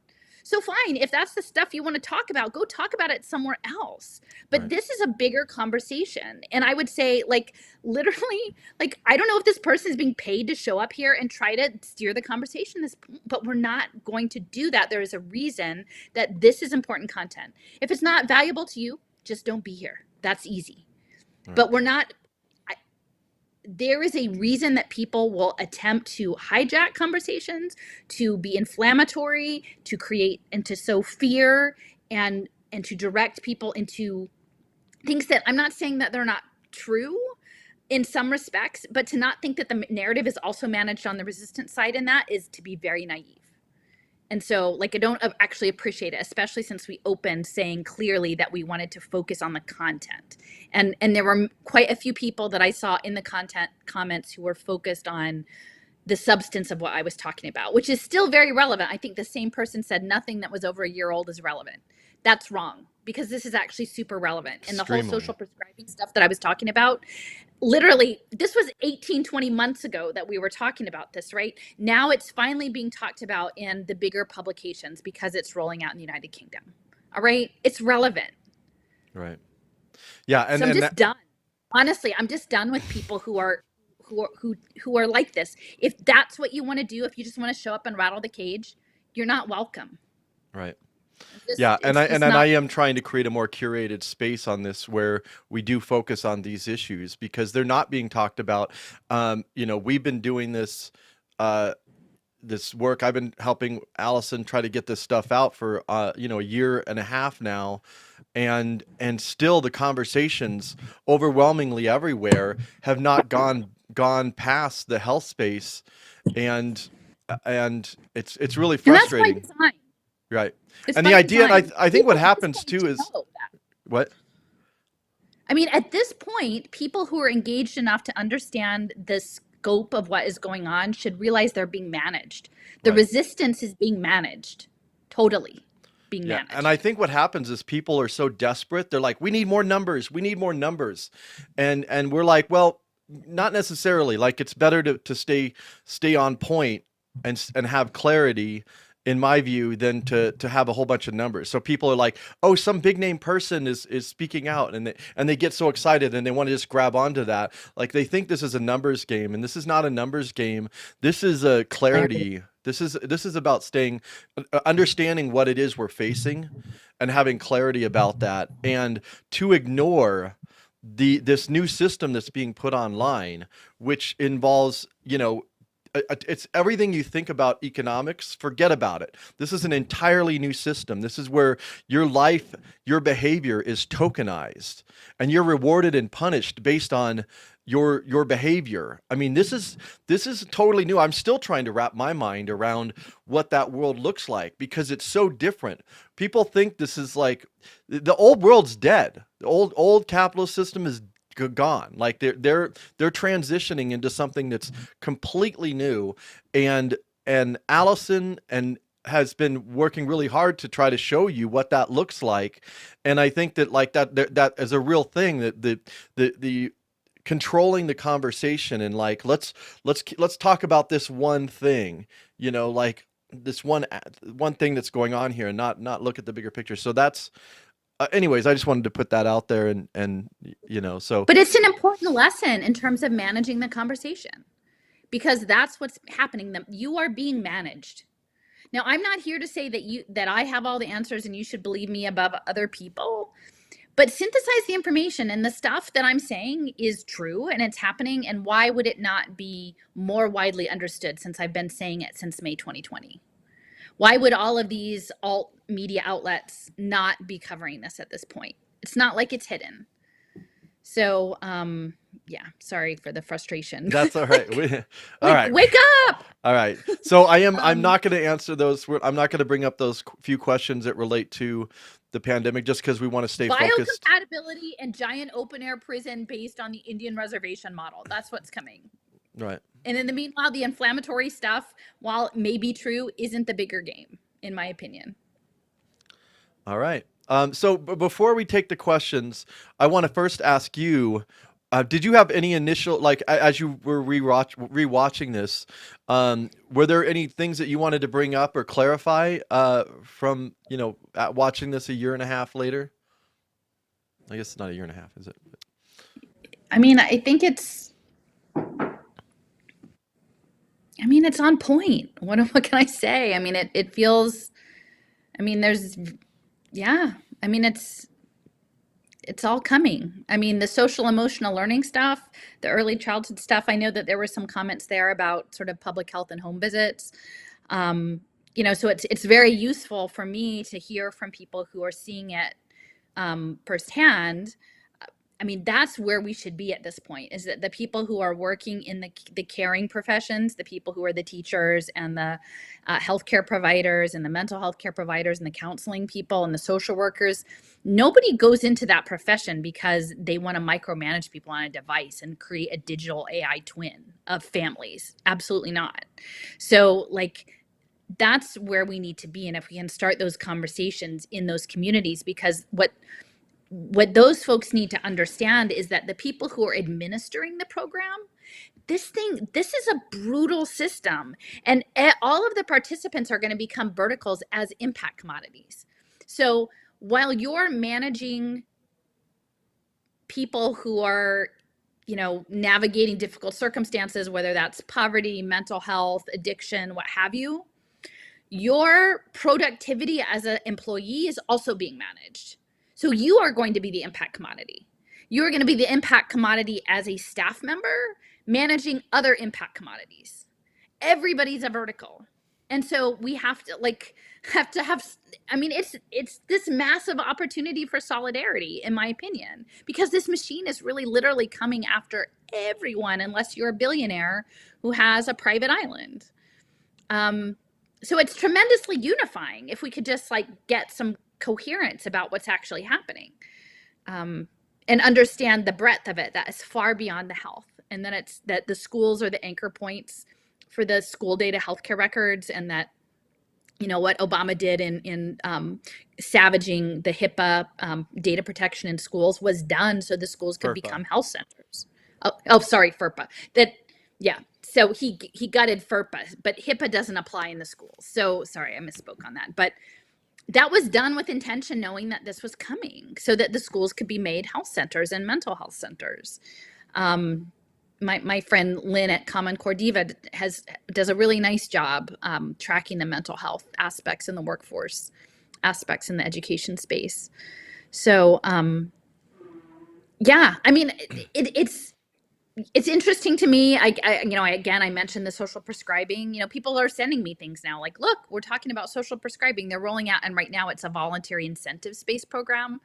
But that's surfacing, but I don't know when they're surfacing it. For the most part, still, a lot of times they'll surface it and say, look, it's like China. It's a social credit scoring system like China. And they're missing the broader context. If you don't understand the global markets and the human capital futures, it's very easy to point a finger and say, oh, it came from over there. No, it didn't. It came from your own government, and it's being set up to run the global capital markets. Yeah. So before I get to the questions, by the way, if you have questions, feel free to put them into the chat. I will say, can I add one last thing, Jason, too? Yeah. Since last week, someone was asking, what would this vision look like? And I said something like, well, I can't imagine how people's 401ks get in the central bank digital currency, or I just couldn't imagine how that all would happen. And then you had shared with me a link to a video that John Titus had done with the analysis of the woman, I forget her name, who was had the hearing for, is it comptroller? Yeah, it's the currency comptroller. The currency comptroller. And, when he was doing a deconstruction of a paper she had written, or I think she was a professor at Cornell, or is a professor at Cornell, and she had written it for the Vanderbilt Law Review or something like that, where she was saying that her recommendation was that all deposits be put into the Federal Reserve System, be removed from private banks and be put into the Federal Reserve System. And I was like, oh, okay, so that's how it would happen, right? They would just make one big fell swoop, and then it would just all be done at once. So it felt kind of unbelievable last week, but after watching John Titus's analysis, it doesn't feel so far off. Clearly, people are already thinking along those lines. Well, yeah, and then if you look at, I mean, the Bank of International Settlements has actually put out a bunch of videos in the past, actually 2 years, where they're talking about the central bank digital currency, where the central banks would issue currency directly. So it's not unrelated. I think that the plan or the goal is to shift our deposits to the Federal Reserve. And then the commercial banks will just become what they call payment service providers, or PSPs. But they would no longer issue money. Now the system we have now is awful, horrific. It's terrible. But this their plans to shift, and we John Titus also made a video about how they call it going direct. How the Federal Reserve is already basically creating money to buy assets. And part of her proposal too was where the Federal Reserve could short, if they saw like inflation happening, they would go in and actually buy stocks and short them in order to supposedly level out. But then they're deciding, what gets shorted and what doesn't. I mean, it's completely insane. It's completely insane. But this woman is actually up for comptroller of the U.S. currency, which is the highest position of banking regulation, whatever regulation there is. I mean, the regulation's a joke in this country. But yeah, John Titus, I'll bring his website up, or his YouTube channel, but his YouTube channel is called Best Evidence, and I highly recommend. It's dry stuff, like who wants to learn about banking? But it really is, if there's a pyramid of power, the banks are at the very, very top of this whole thing. Nothing happens without money being created, money or credit being created for it first. So understanding that. Well, and I think that those individual Fed accounts would very much play into this idea of tokenized behavior and investments. Like if they become a clearinghouse for people making investments into human capital, like they need for everyone to be tied into this central banking system. Right.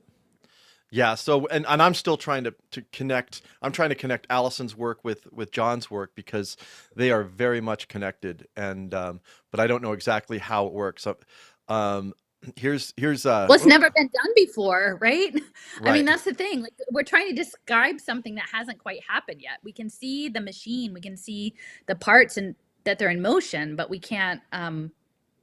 Yeah. Right. That's the problem. It's hugely important, though. But this is John's website. It's this first one, Sticky Fingered Fed Fanatic Omarova.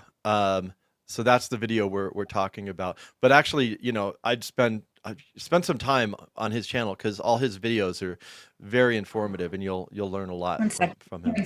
So as soon as Alison comes back,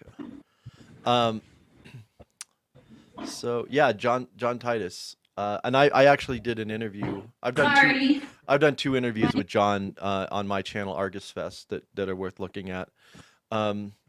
So on that, hey, you're back. Sorry, yeah, my refrigerator door was ajar. It was like beeping. Internet of Things. Your refrigerator was running. So I wanted to bring up a couple things before we jump to questions.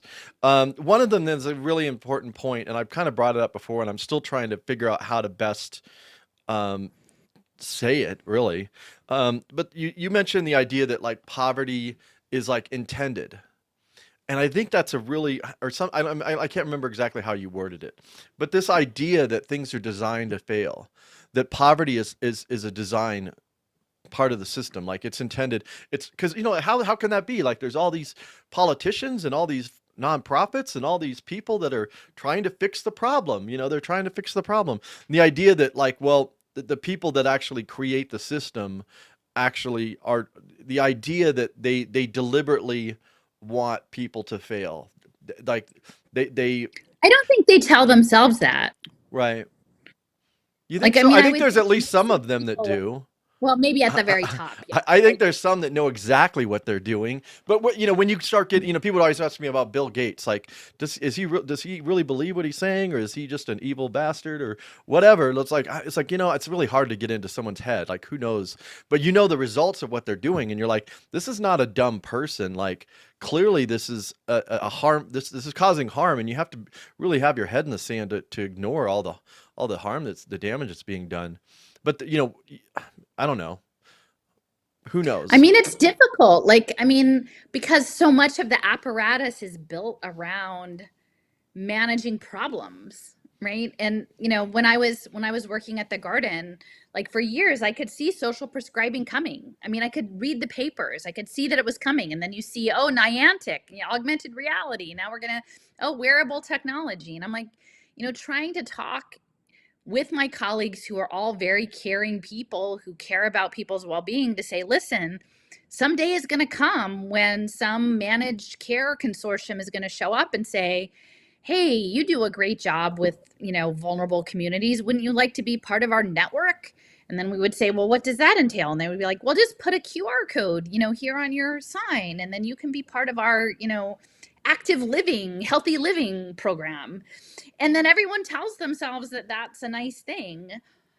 Only the reality is that if the people who are being coerced into these healthy living prescribed programs, it's not done in a consensual way, and their welfare is their ability to access food or healthcare is dependent on it, then it's not going to be good.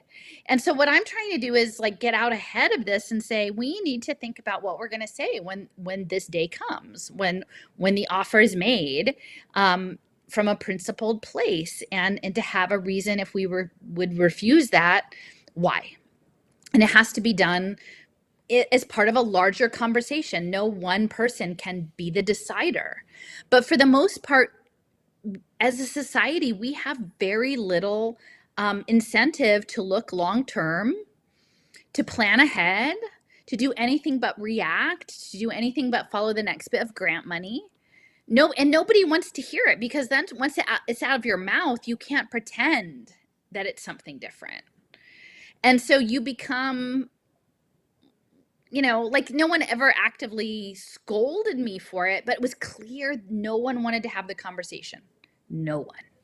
We're partnering with a pre-K program. And I'm sure everybody is well-intentioned. I'm sure that the teachers at this program are well-intentioned, and the people who would raise money for this are well-intentioned, and the land on the redevelopment fund is. But if someone came and said, well, would you conceivably use social impact finance to fundraise for this program? And would we be willing to look at all of the aspects of this that could conceivably be immoral around data collection and prescribing, doing predictive profiling of toddlers? Nobody wants to go there. Unless they have to and they have their arm twisted, nobody wants to go there. Yeah. And then they say, well, maybe the day will come and then we'll decide to have that conversation. But I'm like, no, you actually have to get in a strong mental place in advance, because when they just show up and sweep in and say, hey, sign on the dotted line, we've decided that this is our new finance mechanism, you're not going to be prepared. Right. And so, yeah, it's like I'm the Cassandra, and nobody likes the Cassandra. Nobody likes the Cassandra. Is it better than the Karen? What's interesting, because sometimes I'll be at a grocery store, and I've actually done this myself, where someone's getting upset, or you're on a call or something with a company, and then people get upset about the company's policy, and then they start yelling at the person behind the desk or the person that they're on the phone with, when that person actually doesn't have any real power. So I think I kind of differentiate between the people who actually design these things versus the people who are tasked to make them happen. You know what I mean? And I think that would be another area. But the thing is, it's the store you live in. And I remember one day I gave a ride to the airport to a funder who had come in for a visit. And I tried to talk to her about social impact investing, not in a particular way, but just hey, what do you think? We should start to think about this. And it was I had three heads, they'd never thought about it. And I'm like, well, you're the program officer for a major foundation. You had never thought about what this actually was about. Well, they're So not like, paid yeah, to there are think about different it. gradations. That's not in their job There, description. well, yeah. I mean, I think that's it. I mean, the people, when I'm on the call with the Knight Foundation with their, is it Macon, Georgia, and they're talking about their Great Parks program, and I'm saying, well, if you're doing augmented reality, that Niantic, that's the CIA. Have you ever thought about like how that fits into your social justice lens? If like, do you remember COINTELPRO? Like, do you remember how this all worked? Do you really want to incorporate this augmentation into your public park system? If it's the extension of state surveillance. And I mean, you could hear the crickets. I mean, actually, somebody said they were going to set up a committee, but nobody ever emailed me back. So, like, I don't know. But we're all woven in, and I'm not saying that I'm. Well, I mean, now I've stepped away from my job, so now I'm not part of it in that way. But my husband works for a big university that is driving a lot of this agenda. So none of us are clean. Like, I'm not saying like listen to me because I'm perfect.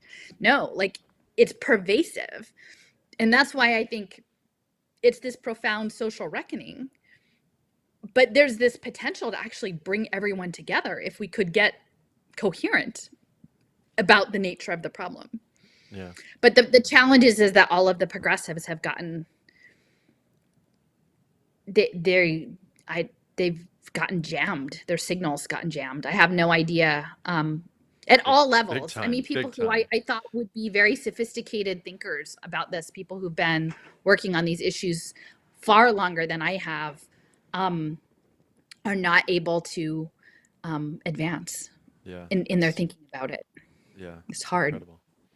Yeah. So yeah, I just wanted to bring up that about, poverty and even poor health. We've talked about this is actually maybe by design, and the system is about creating dependency, not actually pulling you out of any. I mean, if they really wanted, if they really wanted to, they could design systems that made that were extremely resilient, which would be local food production, local energy production, but it's always about these systems that they build, they want to have control over. And now it's decentralized. Well, the only thing that's decentralized is the actual management and administration of it. But it's extreme. The thing they're putting into place is extremely centralized in the way that they create the rules. And then I wanted to really really quick bring up one other thing, and this might be your old left kind of where you were coming at from at the time, and you might have a different perspective on it this time. But one thing that always drives me mad, the more I learned about the monetary system, is all these discussions. You mentioned about we need to redistribute, and you said you used the word wealth and money in the same sentence as if they're interchangeable. And I just wanted to bring out the point that money is a total fiction. They have the power to create as much or as little of it as they want. And that's a total once people acknowledge that, it's a total game changer. So any discussion about redistribution of wealth or even taxation, freedom tokens. We need more freedom tokens. Or even taxation. I mean, the conversations about taxation are totally stupid once you understand that they can create as much money as they want. This whole thing is a fiction. It's all a game. It's all a game, and this is all just theater. These people have this much money. I mean, the interlocking boards, it's not about like, oh, Amazon didn't pay their taxes. It's about they created this fictional wealth that they use to control us. They use money to control us. Money does not come from nature. It's not. Aristotle pointed that out many, many years ago. It's a product of the law, not of nature. And people treat money as if it's a natural thing, as if it's a natural resource. It's insane. Anyways, I don't know if you have anything to say about that, but I just wanted to point that out because you did say something in there where you're like, you said, "Oh, well, I'm learning." It's for sure." And actually, I would have 10 years ago, well, maybe more than that, because I've been on the money thing for probably about 15 years. But like 15, 20 years ago, I would have said the same thing about we need to, we need to redistribute, and the people need to pay their fair share in taxes and all that stuff. Well, I think for me, that goes back to the domination system. Like money is used as a tool of domination, coercion, physical coercion, economic coercion. And that's part of the game. So if and clearly right now that there is a, sorry, You got I'm bumped. looking, trying to get my, We don't have much space here. I could even make I it know I tighter. don't We have could be much like, space here. Tied in.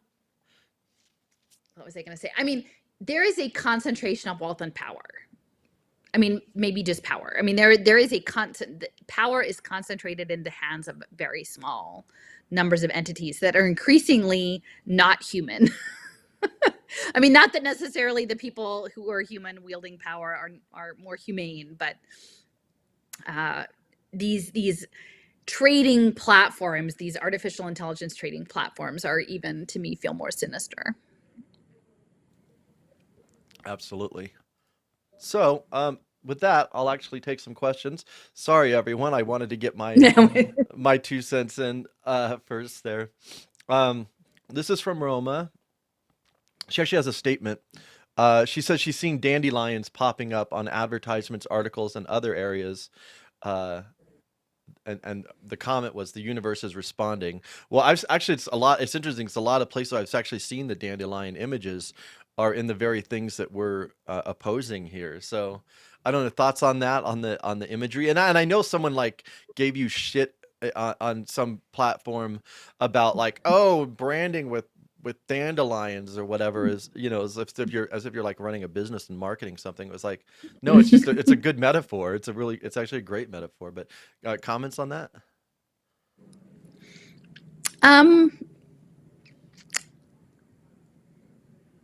I mean, I think, and this is something I've been trying to work through today on the piece that I'm writing, but is the idea of information and communication and narrative, and that we, the world is made up of information. The universe is made up of all of this information. It's how we take it in and how we process it. And increasingly, with individual communication technologies, that our way of communicating through the world is mediated through devices. So yeah, I mean, I don't know about dandelions necessarily showing up more places. I think maybe if people are focused on them, I mean, to me, that, like, the communication is a symbol, and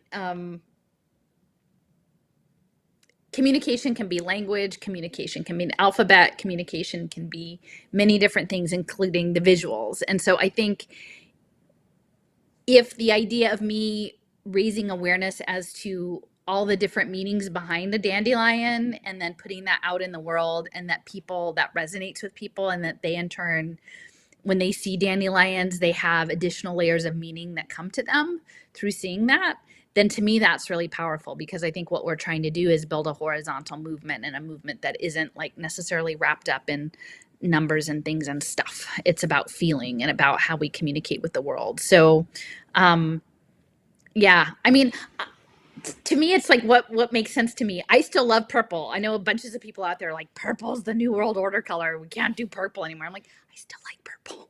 Like, so you can put your own meaning onto things. And so if people are out there and they're seeing more dandelions, and they're ordering a shirt with dandelions, or they're seeing real dandelions, and that gives you hopefulness, or to feel a connectivity with all the other people who would be noticing dandelions, I think that's a good thing. Yeah.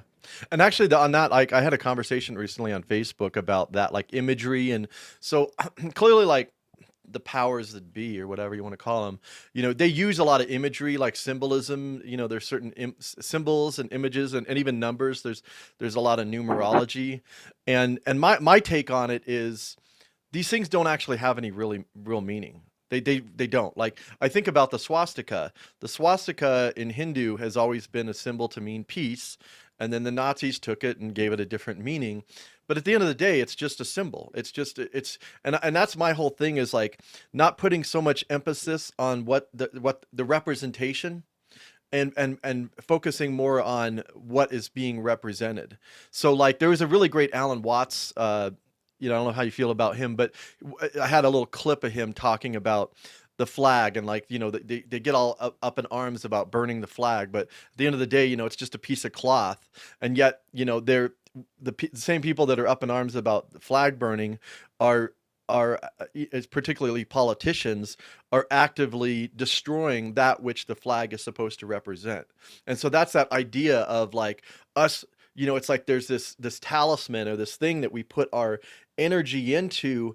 And sometimes, I mean, I guess that can be useful, but a lot of times, like the energy we put into that, like actually detracts from actually focusing on the thing that it's representing. So I don't know what your thoughts on that, but that's something that I've thought a lot about over the years, like the real versus the representation. And I think that we put too much emphasis.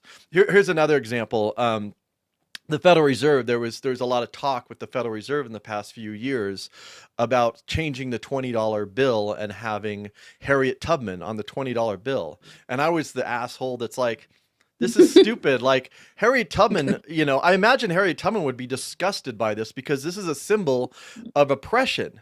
Like Federal Reserve notes are a symbol of oppression, and all these liberal activists are like, we need to get Harriet Tubman on the 20 and let's start a campaign. And I'm like, you're an idiot. Like I love you, but you're an idiot.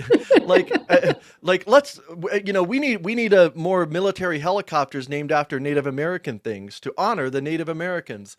It's insane. Like, people are focused on the wrong thing. And anyways, I have a whole issue with representations. The Federal Reserve notes are actually fascinating though, because most of the people on the notes actually oppose the central banking system. So you have Jefferson, you have Lincoln, you have Andrew Jackson. Now, Andrew Jackson was absolutely horrific when it came to indigenous people. Very murderous, but he actually did stop the second bank. He was very much opposed to the central banking system, and so I don't think it's an accident that they put these people on the bill. I actually think they put them on the bill to deface them because it actually represents something that they were opposed to. But that's a whole nother conversation. Sorry. I still like dandelions. I still like getting them. So to me, it's a different method of communication and connection. And so part of it is like, how are you engaging with it? How are you engaging with the symbol? And people can add their own layers and their own meanings onto it too. I mean, maybe, I'm not saying that it's the best, that it's the only way to do things. It's just for me, for this year, this was the dandelion season. So, yeah, I like dandelions too, and I actually like sage as well. So I was, we had a conversation about the sage situation, but okay, how has Christianity shaped law that that circumscribes human life in the colonial, neo-colonial world? And then there's a part 2 to this question: is New Testament a source of mercantile law that has undermined human freedom? I think the person already knows the answer to this question, but Alison?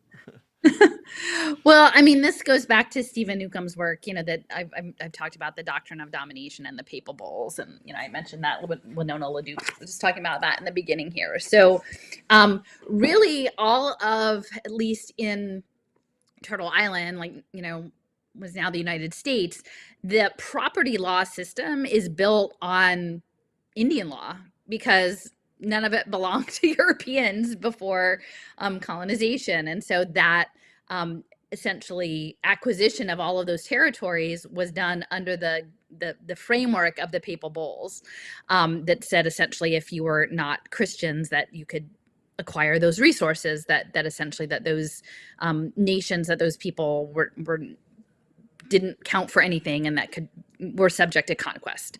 So to me, that's part of it. Now, am I saying that from a New Testament standpoint or a Christ consciousness standpoint that's an alignment? I mean, it's hard to put together. I mean, there's clearly the infrastructure of the organized religion, which is often about conquest and resource extraction and concentration of wealth within the systems, the institutional structures of the church, and then there's faith itself. And I think that those are not necessarily congruent.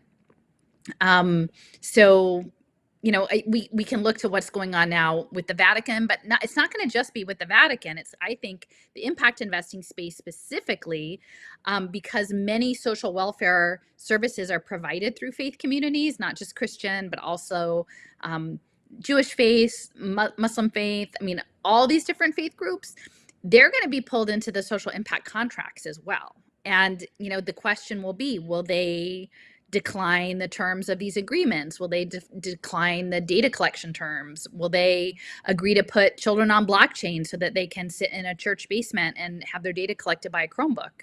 Maybe. You know, that's why I'm trying to go out in front of places and say, this is what's really going on here. So you might feel like you're getting like a nice infusion of cash to take care of your people, but it comes at a certain cost, and it could be potentially the cost of their soul. If, you know, what I'm imagining about these blockchain data collection systems, you know, and neural prosthetics are doing. So, yeah, so for the most part, the papal bulls and the doctrine of domination are integral to understanding the history of Turtle Island and the politics, the resource extraction, the land tenure, and all along with that is the dispossession and murder many indigenous communities. So now I'm not saying that that's Christ consciousness, but that's the institution of the church and all that goes along with it. Right. And we plugged this book before, but yeah, I know. Get it on the screen here. But this is an absolute must read. This is Pagans in the Promised Land. Yeah, Pagans in the Promised by Stephen Newcomb. We've talked about it before, but it really is a foundational read that you know, that I think's. And that's the reckoning, right? Because I think that there are many people who are devoted, caring individuals who feel very deeply connected to a faith practice, that this is the baggage that comes along with it that we haven't really dealt with. And so I think if there was going to be any time to start dealing with it, the point at which we are facing Agenda 21 mass dispossession, enclosures, and possible human plus existence so that we're no longer natural beings, like this would be the time. This would be the time to figure it out. All right. So the next question is, what led Alison in her research to Pierre Teilhard de Chardin? What can be said about that? So I was trying to remember back, like how, like sometimes you're just exploring the internet and you stumble into something. I think I was looking into artificial intelligence at the time, and I had come across some reference who said that his work around the noosphere and some of his early research was foundational to the development of the concept of artificial intelligence. And so then I started poking around, and then I found a video where he was being vetted at Georgetown. It was like a certain anniversary of his death or something. And, you know, I know Georgetown is central to the social impact investing space. And a lot of this is coming through the Jesuit universities. And so I was like, okay, so I'm listening to this and I'm looking like, who are the presenters at this, you know, this fetting of, you know, Pierre Teilhard de Chardin, and looking that two of the main people were actually based in the greater Philadelphia area, one who was a professor at Villanova and another was connected with Chestnut Hill Academy, which is in the city. So again, all roads seem to lead back to Philadelphia. We've got a lot of stuff going on. So that was a particular interest. I actually emailed both of those women, but I never got a response. So that's sort of been on the back burner. But the cybernetics and the AI and the artificial intelligence and the noosphere, I guess that kind of connects back with the morphic field. And like, what is consciousness? I think maybe that was also part of it. I was looking into neuroelectronics and consciousness, and you know, the blockchain systems, which I think, going back to the church, like after the doctrine of the papal bulls were issued, that was at the same time that they were doing the double entry bookkeeping that I mentioned. That was, it was advanced by the Catholic Church. I can't remember the monk. Like, it was probably, you know, from Africa, and then the Europeans picked it up to go along with the transatlantic trade, the maritime trading systems. But the blockchain is, you know, the new ledger system. So, but the new ledger system could conceivably be our souls decentralized as electrical signals, impulses on the blockchain. All right. So reflecting on the segment about impact securities, is this one of the reasons why so many CEOs are retiring lately? They're pausing the corporate focus and getting their foundations ready? Oh, well, that's a good question. I mean, I think like clearly when Bezos stepped back and set up his foundation, I mean, that was part of it.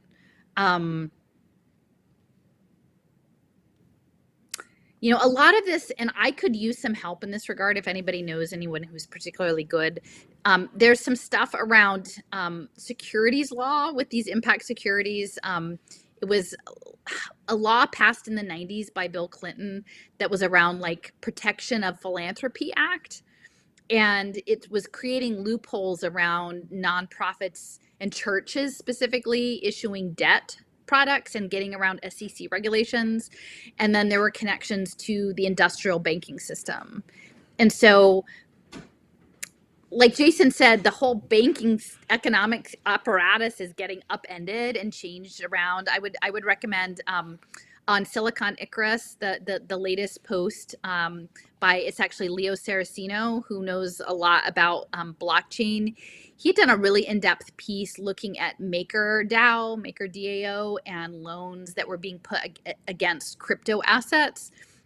And so I think really this idea of finance and loans and money is all getting upended. And so I'm not, you know, part of some of the stuff I'm thinking about lately is about this idea of creating loans against crypto, and that essentially the premise is that people wouldn't want to cash out the crypto, and so they would take a loan against it and use it as collateral. And the largest community foundation that's really behind the social impact space is called the Silicon Valley Community Foundation, and it's either the largest or the second to the Oklahoma Foundation, which is George Kaiser. And there's a lot, like a significant amount of its assets are in crypto. And so I'm sort of trying to picture, there's a Charities Aid Foundation white paper called Giving Unchained, where they were talking about creating decentralized autonomous organizations as foundations and automating like giving with smart contracts. But increasingly, I think it's not straight up charity. It's going to be loans. It's going to be loans tied to social impact finance. So who knows what these jokers are all up to? You know, the stakeholder capitalism is still capitalism, you know, so I literally think that there are going to be whole new huge markets in digital behavior management coming online. But I'm not in any of those back rooms to know what their deals are. So it could be that there's whole new sections of securities law that are about to be set up that are tied to digital identity and digital banking. But, you know, I don't know the specifics. All right. So this person says, I have a friend starting an education center. Families will file affidavits to homeschool to escape mandates. That was in parentheses. Using project-based learning. So that I kind of interrupted that because there was a parentheses thing. Sorry about that. Let me just start over. I have a friend starting an education center using project-based learning, but also online learning platforms. Platforms such as Khan Academy, Lexia, Dreambox. How can I explain they won't be escaping anything while using programs such as these? So the point was bringing up that a lot of people are trying to move away from schools and go into homeschooling to escape this. And so this person's asking, how can I get them to understand that these new, these other programs are not going to be escaping what you think you're escaping? Yeah. Well, I think, you know, part of the challenge is what people are, you know, I don't want to second guess parents making decisions for their kids. And I think with the masking mandates or potentially vaccine mandates, you know, I'm not here to say that you should hang in the public realm if they're asking you to do things that you feel are harmful to your child. From the educational delivery standpoint, like really their plan was always to supersede human face-to-face instruction with devices. Now, we have to understand devices now are not just going to be screen-based devices, but are increasingly going to be wearables and the augmented and virtual reality and biometric sensor wearables. And that's very much linked to project-based learning, quote unquote, because the projects could be happening in virtual reality headsets, could be gamified, may not actually, it's certainly, I don't think, going to be your standard, you know, make a paper mache Penguin, which is what my kid did in second grade, that kind of research project. And then you do something on the side. It's Dandelion. literally going to be, run through these different devices. So yeah, I mean, I've said that the educational technology space is literally that these children are being used to create value for ed tech companies through their unpaid digital labor. And that's what's happening. And, for quite a number of years in the lead up, even in the public education fight, they were creating a lot of virtual schools. And some of the virtual schools had drop-in centers that you could do some face-to-face program, which I think is actually ultimately the model, is the idea that you will have majority hybrid online learning and then drop-in centers for the projects and for your wraparound services. But those were all online. This was not traditional homeschooling. And so you had, over the last 5 to 7 years, a whole cohort of people who, for very reasonable reasons, had abandoned the public system because their children's needs were not being met, especially the needs of special needs children whose IEPs were not being fulfilled. And unless you were a family that had the resources to take the school districts to court, it was just a gamble on their end that they would essentially deny a lot of services to families, with the understanding that every once in a while they would have a family that would have enough money to take them to court, and then they would pay for those services, but everybody else they would just deny services. So those special needs children with IEPs in particular, were pushed out of the public system. And it's wretched, and it was a strategic choice on behalf of the school districts. It was done with intent, and it's horrible.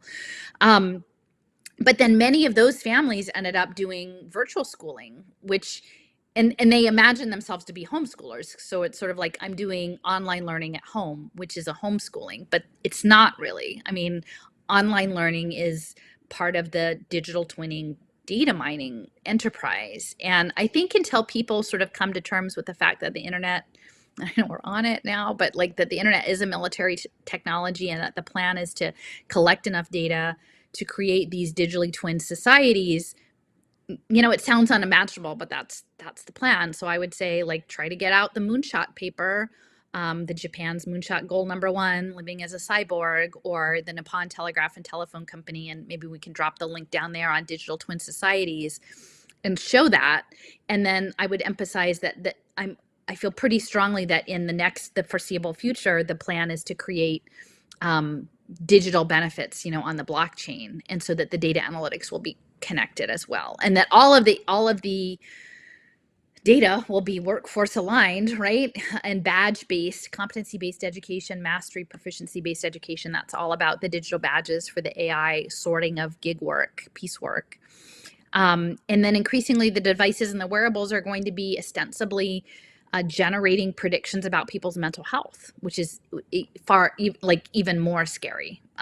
Whether that's happening in a traditional school or outside of a traditional school, is that the amount of data capture off of these cameras with your expression, your pupils, your pulse rate.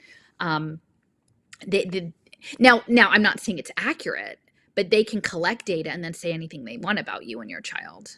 And as I mentioned, and this is why I think the Indigenous experience is so central, is that removing children from their communities and their families was a central part of the cultural erasure program. And then great harm was brought to many of those children.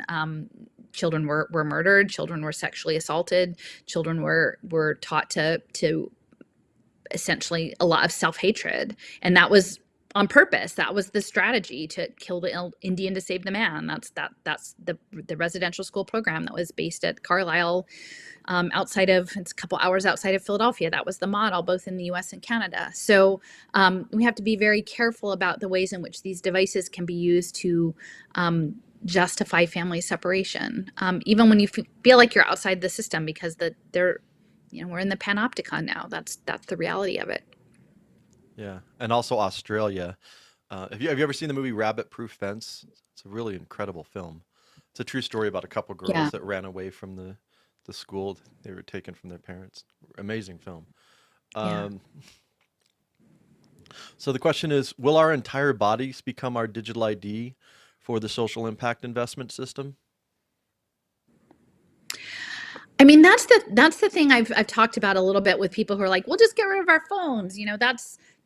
That'll solve the problem. And while I don't dispute that phones are a problem. Ultimately, what I had seen when I was in this space, and this is pre-pandemic, is that they were developing things called behavioral biometrics. And so those biometrics were not even attached necessarily to your physical presence, like your retina or, some sort of,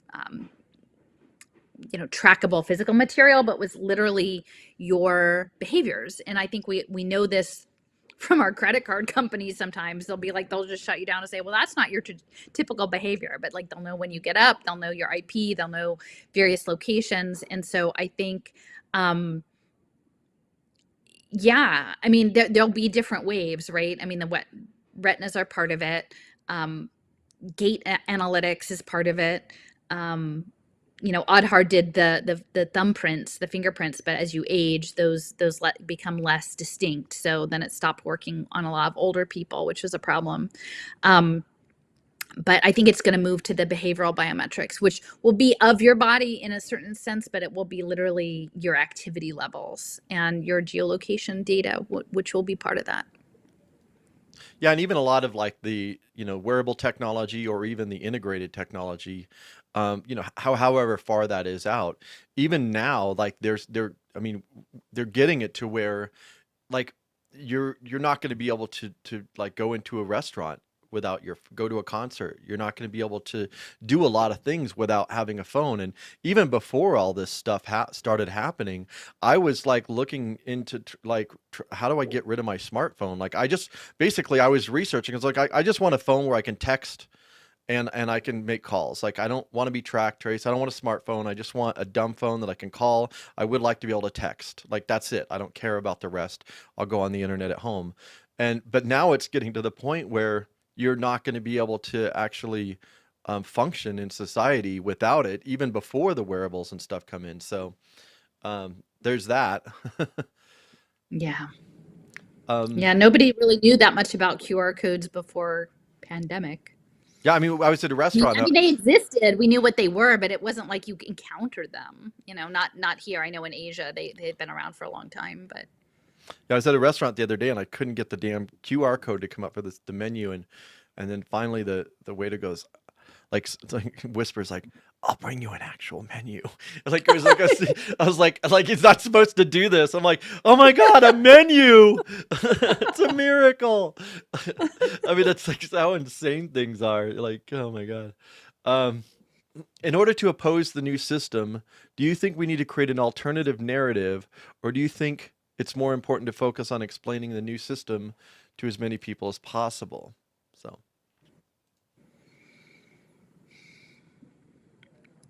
I don't think I understand the question. The new narrative in terms of presenting a solution, is that what you're saying? I think they were just saying, which is more important? I mean, it seems to me like both things are important. What's more important, creating an alternative narrative, a different story, versus educating people about what's coming and what's actually. I'm thinking that's what they're asking. Well, I mean, I think we need a new narrative, or you're not going to be able to explain what's happening. Right. That's what I'm trying to offer, is to say that for so many of the people in the resistance space who are imagining that, as I said, just as I mentioned before, David Martin, I have the slide that has the people who are behind this. I'm like, well, then if that's how you view this thing, then you don't understand it as systemic and structural. The way I look at it is that it's systemic and structural and goes back centuries, which doesn't mean we get out of it immediately, but it means that we actually have to understand that at a baseline, and that understand that we are all implicated. I mean, I had another Twitter exchange with someone who was like, we want to find out who's responsible. Who's responsible? Like you could decide who's responsible. I mean, there's clearly people who are worse actors in this equation than not. But if what you're trying to do is to what end? To cast blame and then say, okay, well, we've identified the responsible parties, because literally in the 6 degrees of Kevin Bacon, probably I would say like 4 out of 6 people are in some way responsible for this problem in some tiny respect. And if we're going to fix it, we actually all have to own up to what our responsibility in it is. and to make that difference. So that's a very different narrative than what most of the resistance is putting out. Most of the resistance, as I see it, is like, here's some small group of people that we can identify as being the problem. But meanwhile, I'm still very invested in like all of my own biotech patent programs. It was just those patent programs that were the problem, or, those people. And I'm like, I don't know. Like, to me, it's big. And a lot of people aren't comfortable owning up to the scope at that level. And I'm not here to wag my finger at you and say you have to, but that's the path that I'm on. And I think that there's not a majority of people who are on that path, but I think there are people for whom it resonates. And I'm not saying that from like a woke cancel culture, guilty, shut up, sit in the corner while we fix it. It's like we actually all have to figure out what to do next, understanding our positionality in this machine. Right. Does Alison know French economist Liliane Held Khawam? Khawam. I don't. She helped design One World Corp, NWO, management flowcharts, etc. in 1990s, but never thought OWC, I'm not sure what OWC, would use genocide to, so again, the genocide thing, to accomplish goal. Again, we're not, you're not on the same narrative as that this is a genocide, but she wrote the book Coup d'etat Plantaire, for planet domination in the 40s, finalized in the 1990s. So not familiar with that person. Yeah, I'm not familiar. Somebody put a link on one of my videos this week, I think, which was the Meadows, is it Richard and Donatella Meadows, who were the co-authors, at least two co-authors with MIT of the Limits to Growth in the 70s, which I was really interested to see. Someone had put up a handful of her lectures from the 70s at Dartmouth. She was a professor at Dartmouth. And so she was very much about systems thinking. A lot of this stuff is tied in with management apparatus and systems thinking and cybernetics. But the thing that I found particularly interesting is that her husband, and I think his name was maybe Richard, that he had been doing his academic focus, which I think he was maybe at the University of New Hampshire, in gaming and game design and serious gaming, which is sort of the military strategy gaming, and gaming around sustainability, quote unquote, like gamifying sustainability. And one of the things that I was actually had mentioned with someone earlier this week, I was, we're looking at UBI and these apps and these investment apps. And I think increasingly, like, if you imagine universal basic income matched up, like coming through a central bank digital currency in a digital account, and then being connected to potentially investment apps in crypto that are tied to environmental social governance portfolios, that we could be potentially like creating, incentivizing many people in dire economic circumstances who are put on UBI to start doing gaming tied to sustainability in crypto, to like feed all of these data analytics. So like give people $1,000 and say like create essentially legalized gambling spaces, like gamble for sustainability, and make it all one big giant game, and then pull out all the data analytics on that too. So I found that piece. I'm sorry, I don't know the other person, but yeah, I mean, a lot of this stuff goes back. Yeah, technocracy theoretically is back to the late 19th century at least. And I mean, a lot of people it goes back to the mystery schools. It goes way back. Like, I don't have all of that information. Like, I could spend a whole lifetime trying to do that. There are people who are far more expert in that area than I am. But definitely the 70s, the technocracy, the 50s, cybernetics, it's been building. So like I said, it's not something that just recently went wrong. It's the logical conclusion to something that's been building for quite some time. And again, mapping the Department of Energy, looking at nanotechnology, and seeing that like, hey, it seems like this National Nanotechnology Initiative is like the next Manhattan Project, only none of it's hidden. If you follow and you look at all of the Department of Energy programs around bioinformatics and DNA, computing and simulations, and I'm like, it feels like there's already a total information war going on. And it's there if you're willing to actually look at it and understand it for what it is, but it's not top secret. It's kind of shocking to me. Yeah. Hidden in plain sight. The Yeah. It's interesting because I actually get that as a response when I'm trying to explain to people about social impact and blockchain identity and the mass surveillance system, uh, data driven bio tracking and everything.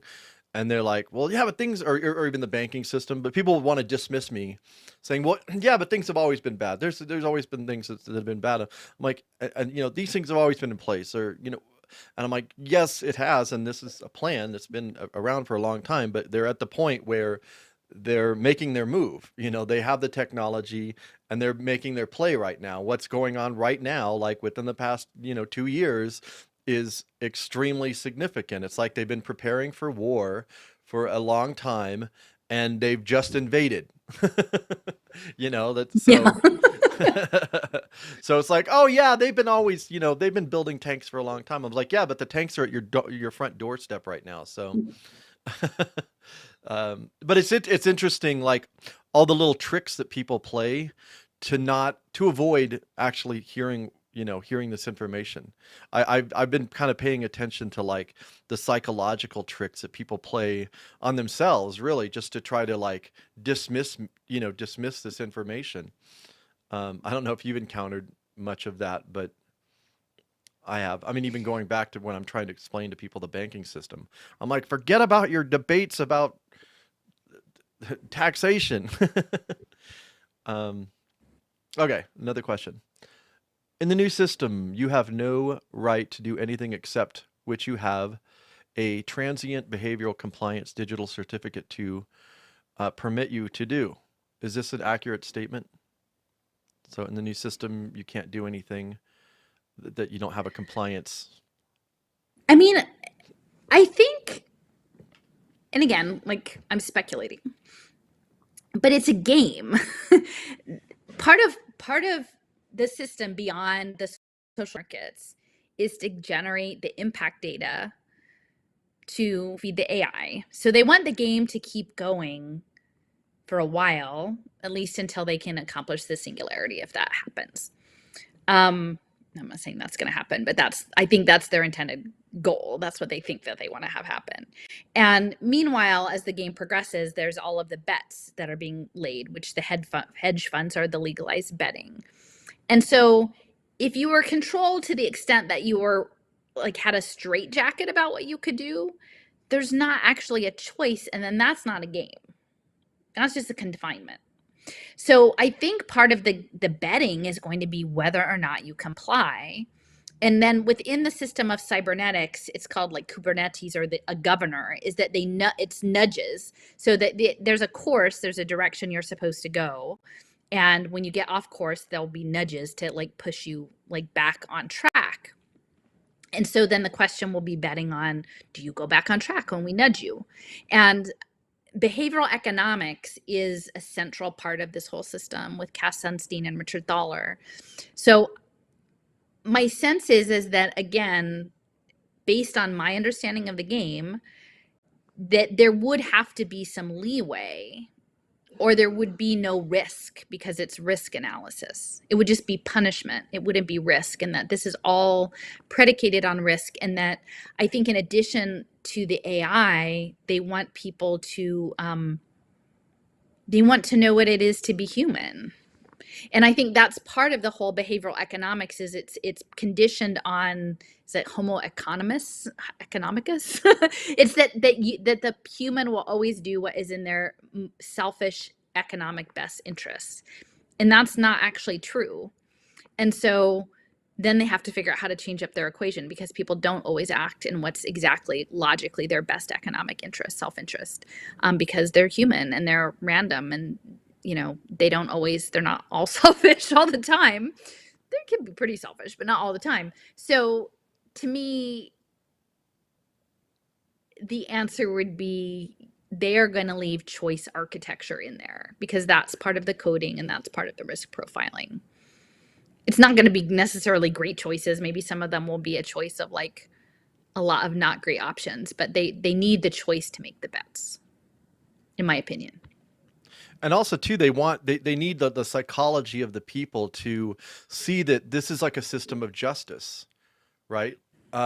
Regardless of whether or not it's just. I was just watching a documentary about a cult and they were beating these children, and they interviewed the kids, and they all felt like, oh, I deserved that beating. Like at the time, they like felt like they'd been conditioned to think that they had deserved it. And I think that the system of punishment and reward and everything is trying to create this idea of like, this is a just system. And maybe that's not a good example of beating because that's kind of harsh, but I do think that the psychology there is important. There needs to be a perception there that this is a system of creating Oh, can I equality tell or you a something like personal that. You know? story? Yeah, This go is for it. this is my personal story. So today's my birthday. Okay. Oh, happy And birthday! I didn't know that. thank you, thank you. And so I had a falling out with my mother in August, and so we haven't spoken since August. And but she sent me a birthday card, which was nice. And so I was going to try to be the bigger person, so I was going to call her and thank you for the birthday card. And so we had, um, you know, a very level conversation up to a point, and then she asked me about my job, and then I said, well, I left my job because of the testing protocol, because of, Biden's COVID testing protocol. I wasn't going to do that, which, in our case, any people, getting city money that you were supposed to like double mask and, submit to this testing once a week. And I wasn't going to do that. I couldn't in good conscience advocate for an organization that would ask people to do that. And it wasn't necessarily their choice. This was a Biden. This was a federal program, that they were in alignment with through the city. And so this is my mom. I mean, she essentially was simply supporting Biden over her child on their birthday, having to leave a job that they actually really cared about and I'd been in this job for 17 years. And so, and then her response was, well, you have a choice. You have a choice. And so I guess this gets back to like equally bad choices, right? But that was the justification, Jason, like when you're talking about there's a perception of justice was like, well, you could have made the choice that we wanted you to make. And for me, it wasn't actually a choice. I mean, It's you not could a theoretically choice. say it was Yeah. a choice, but it was a forced choice. It wasn't an informed choice that had, it was a punitive choice. So that didn't work out so well. At that point, I was like, I think we need to ring off the phone now. This is my birthday. I'm not going to talk about this today. Yeah. But that like literally like my mother knows that I'm an intelligent woman, that I am a committed person, that I'm caring, and that you would align with kind of a cut rate politician, like not even a charismatic politician, over your own flesh and blood, like even just fake it, right? Like she could have forced herself to just say, I'm sorry that happened to you, Allison, period. Like you don't even have to weigh in, but like to her, she went automatically to, well, you chose. Yeah. You chose. And so I guess, the choice architecture is going to be baked in. Yeah. My mom is a big supporter of this narrative. And I asked her too. I was like, so, like you would support, because I don't want to get this shot, like you would support me not being allowed to go to grocery stores and me not being allowed to go to restaurants. And she said the same thing. Well, you have a choice. And I'm like, it hurts. It cuts deep. Like, cause you think your family's supposed to support you. But it's kind of crazy. There you go. Right. I mean, that's where we're at. So it is where we're at. All right. Well, okay. So we got more questions. How you doing on time? It's your birthday. You're spending your birthday. It's my birthday, and I gotta cook dinner. Yeah. So do you want to take a few more questions real quick? And 5 my time. Yeah, I can read. I can read several at a time, and then you can. I can't do more than 2. Oh, that's right. Okay. Okay. I'm gonna read 2 questions, and then and I might cherry pick them here. I apologize if I skip over your question, but yeah, I want Allison to get to her birthday. So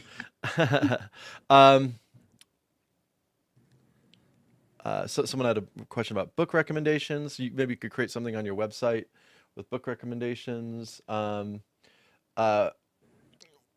you're at Braiding Sweetgrass, give everybody a copy of Braiding Sweetgrass this holiday season. Robin Wall Kimmerer, that's a good one. It'll get you over the hump. It's hopeful. That would be my Have you heard of the Shadowgate documentary about the hack twin by Dynology and the military-industrial complex? It's a millie.com. I don't understand what that is, but have you heard of the Shadowgate documentary about how to hack that was a while back. how to hack your digital twin by Dynology? Okay, no. Someone asked about John Zerzan, who's kind of an anti-technologist guy. He's kind of a tear it all down sort of character. He believes that insidious cause of all systems and domination is division of labor, which is related to the Milgram experiment. Do you agree with that? So, okay. So I don't like do a whole lot of other watching of other documentaries, so I apologize on that. I do have to say, like, I don't know if it sounds like this isn't that kind of tech person, but there are a lot of people who claim to be whistleblowers or people who had been in tech who like just want to do it in a nice way, and so I'm always skeptical of those folks. I think the labor question, I mean, for me, it's about that we have to actually figure out what's going on with these global supply chains and debt finance and militarization. So until we address those elements, like, I don't think that we just get to, it's not just a labor question. And I think that's part of the problem with the left, is this idea, like, I wouldn't put it past most of the left to be totally fine with some sort of blockchain workforce development pipeline, which is not where I'm at this point. I mean, I guess that's why I probably lean more anarchist in that respect. Like, I mean, I think this idea of technicians running the economy, if it was done from within a Marxist frame or something, like, a ton of them would be on board with that, you know. Well, a lot of progressives are actually promoting public banking, but within the framework of what the comptroller nominee, it was the public proposing. ledger. The public ledger, that's right. Yeah, so it's they'll probably have the left and the progressives are definitely being co-opted for sure. Yeah. So totally. Real quick, I'll read. Go ahead. Did you have more on that? Well, so I don't think that I mean, I think part of the conversation too is the automation of labor. There's the whole, like, automated luxury communism or whatever, like, is, you know, I've talked about that before, is that I think while there are certainly job subsets that are dangerous that could be automated, and there are many professions that need to be more adequately compensated to have better economic stability for their families. The idea of just removing work or career or that isn't productive. The idea that we all just want to have robots as teachers and nurses and things like that is messed up. So that conversation has to be had as well.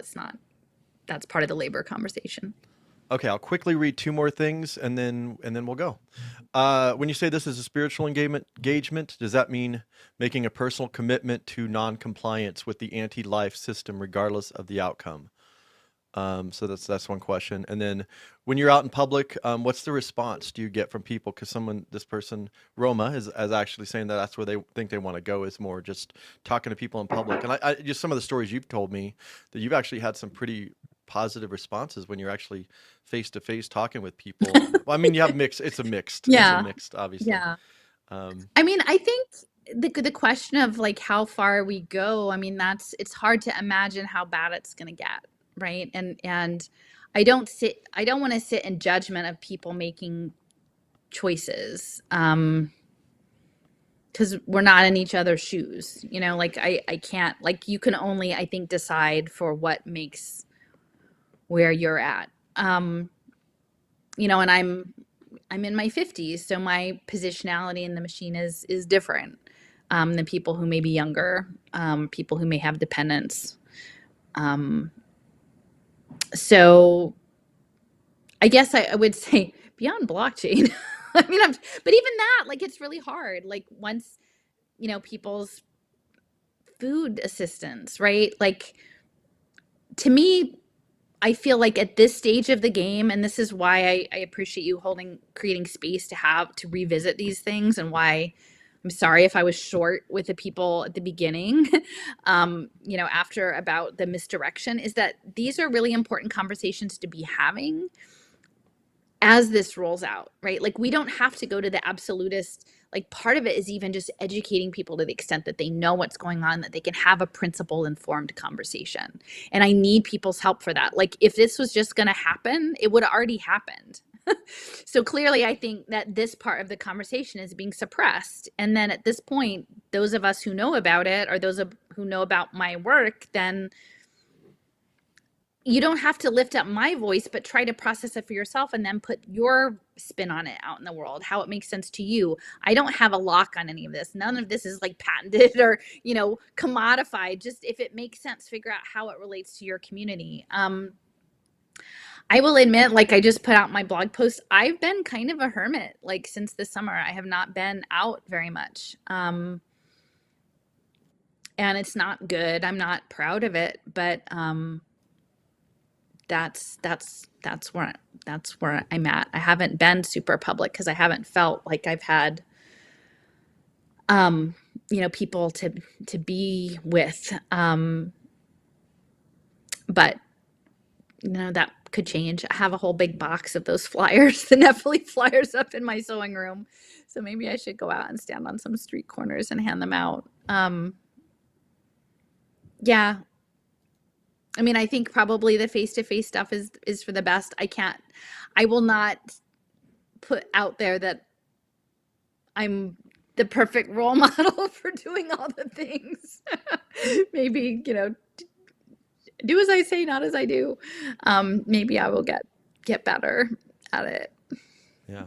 I'm trying to regroup because honestly, I feel a little burned after these many months and then not having this stuff getting traction. So I've been kind of pulled inward. Yeah. Well, I mean, the good thing is all these videos and your blog posts and all the work that you've done is out there for people to grab at any time, and it may just take a little bit longer for people to catch on. And they obviously will catch on because, like you said, as these things to actually start to roll out, it'll become more and more transparent to everyone that, like, oh yeah, this is a real thing. Like when it's not out there, you're like, social impact investing. I'm looking around, I don't see any social impact investing. What are you talking about?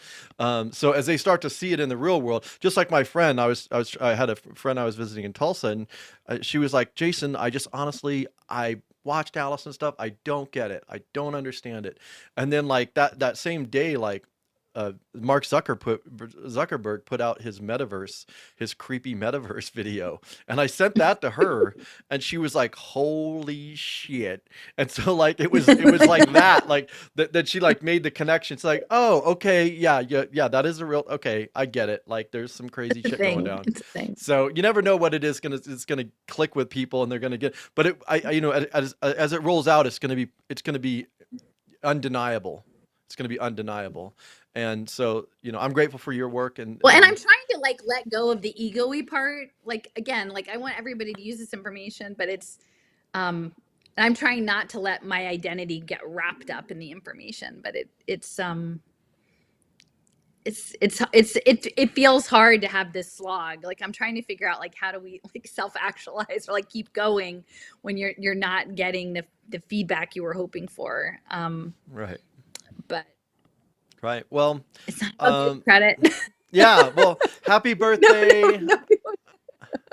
If I would have known, I would have put some like balloons that would have come up on the screen with little explosions, and it would have been, very metaversy. Oh no, that's all right. I don't need to be metaversy. Well, but hopefully this makes sense for people. Like, I mean, I think we need to be having conversations because really the children are the focus. And I do want to sort of emphasize that this particular segment, it was looking at the home visits and the early childhood stuff and the online learning, and kids they have no informed consent. They can't give conformed consent. So we really need to figure out how to talk to our communities about what's happening, about that these seem almost unbelievable what's planned, but that we need to know. We need to know. Well, this is a conversation for another time, but there is a video that I think it might have been put out by the World Economic Forum, where it was like 2050 or whatever, and it was about children, and in this like scenario, children actually had a right to vote, like in the scenario. So I think there is a move to try to remove children away from their parents and saying, no, these children are have rights in and of themselves with the state, separate from their parents. So that's a whole other thing that I Yeah. think needs to be looked at and researched further, because there's clearly. Well, there's a lot. And this goes back to sort of, I think, the indigenous framing and like the youth movement culture and the Greta framing is that this empowering of youth voice. And I was even seeing this in the garden and the philanthropy space is like youth voice, youth voice.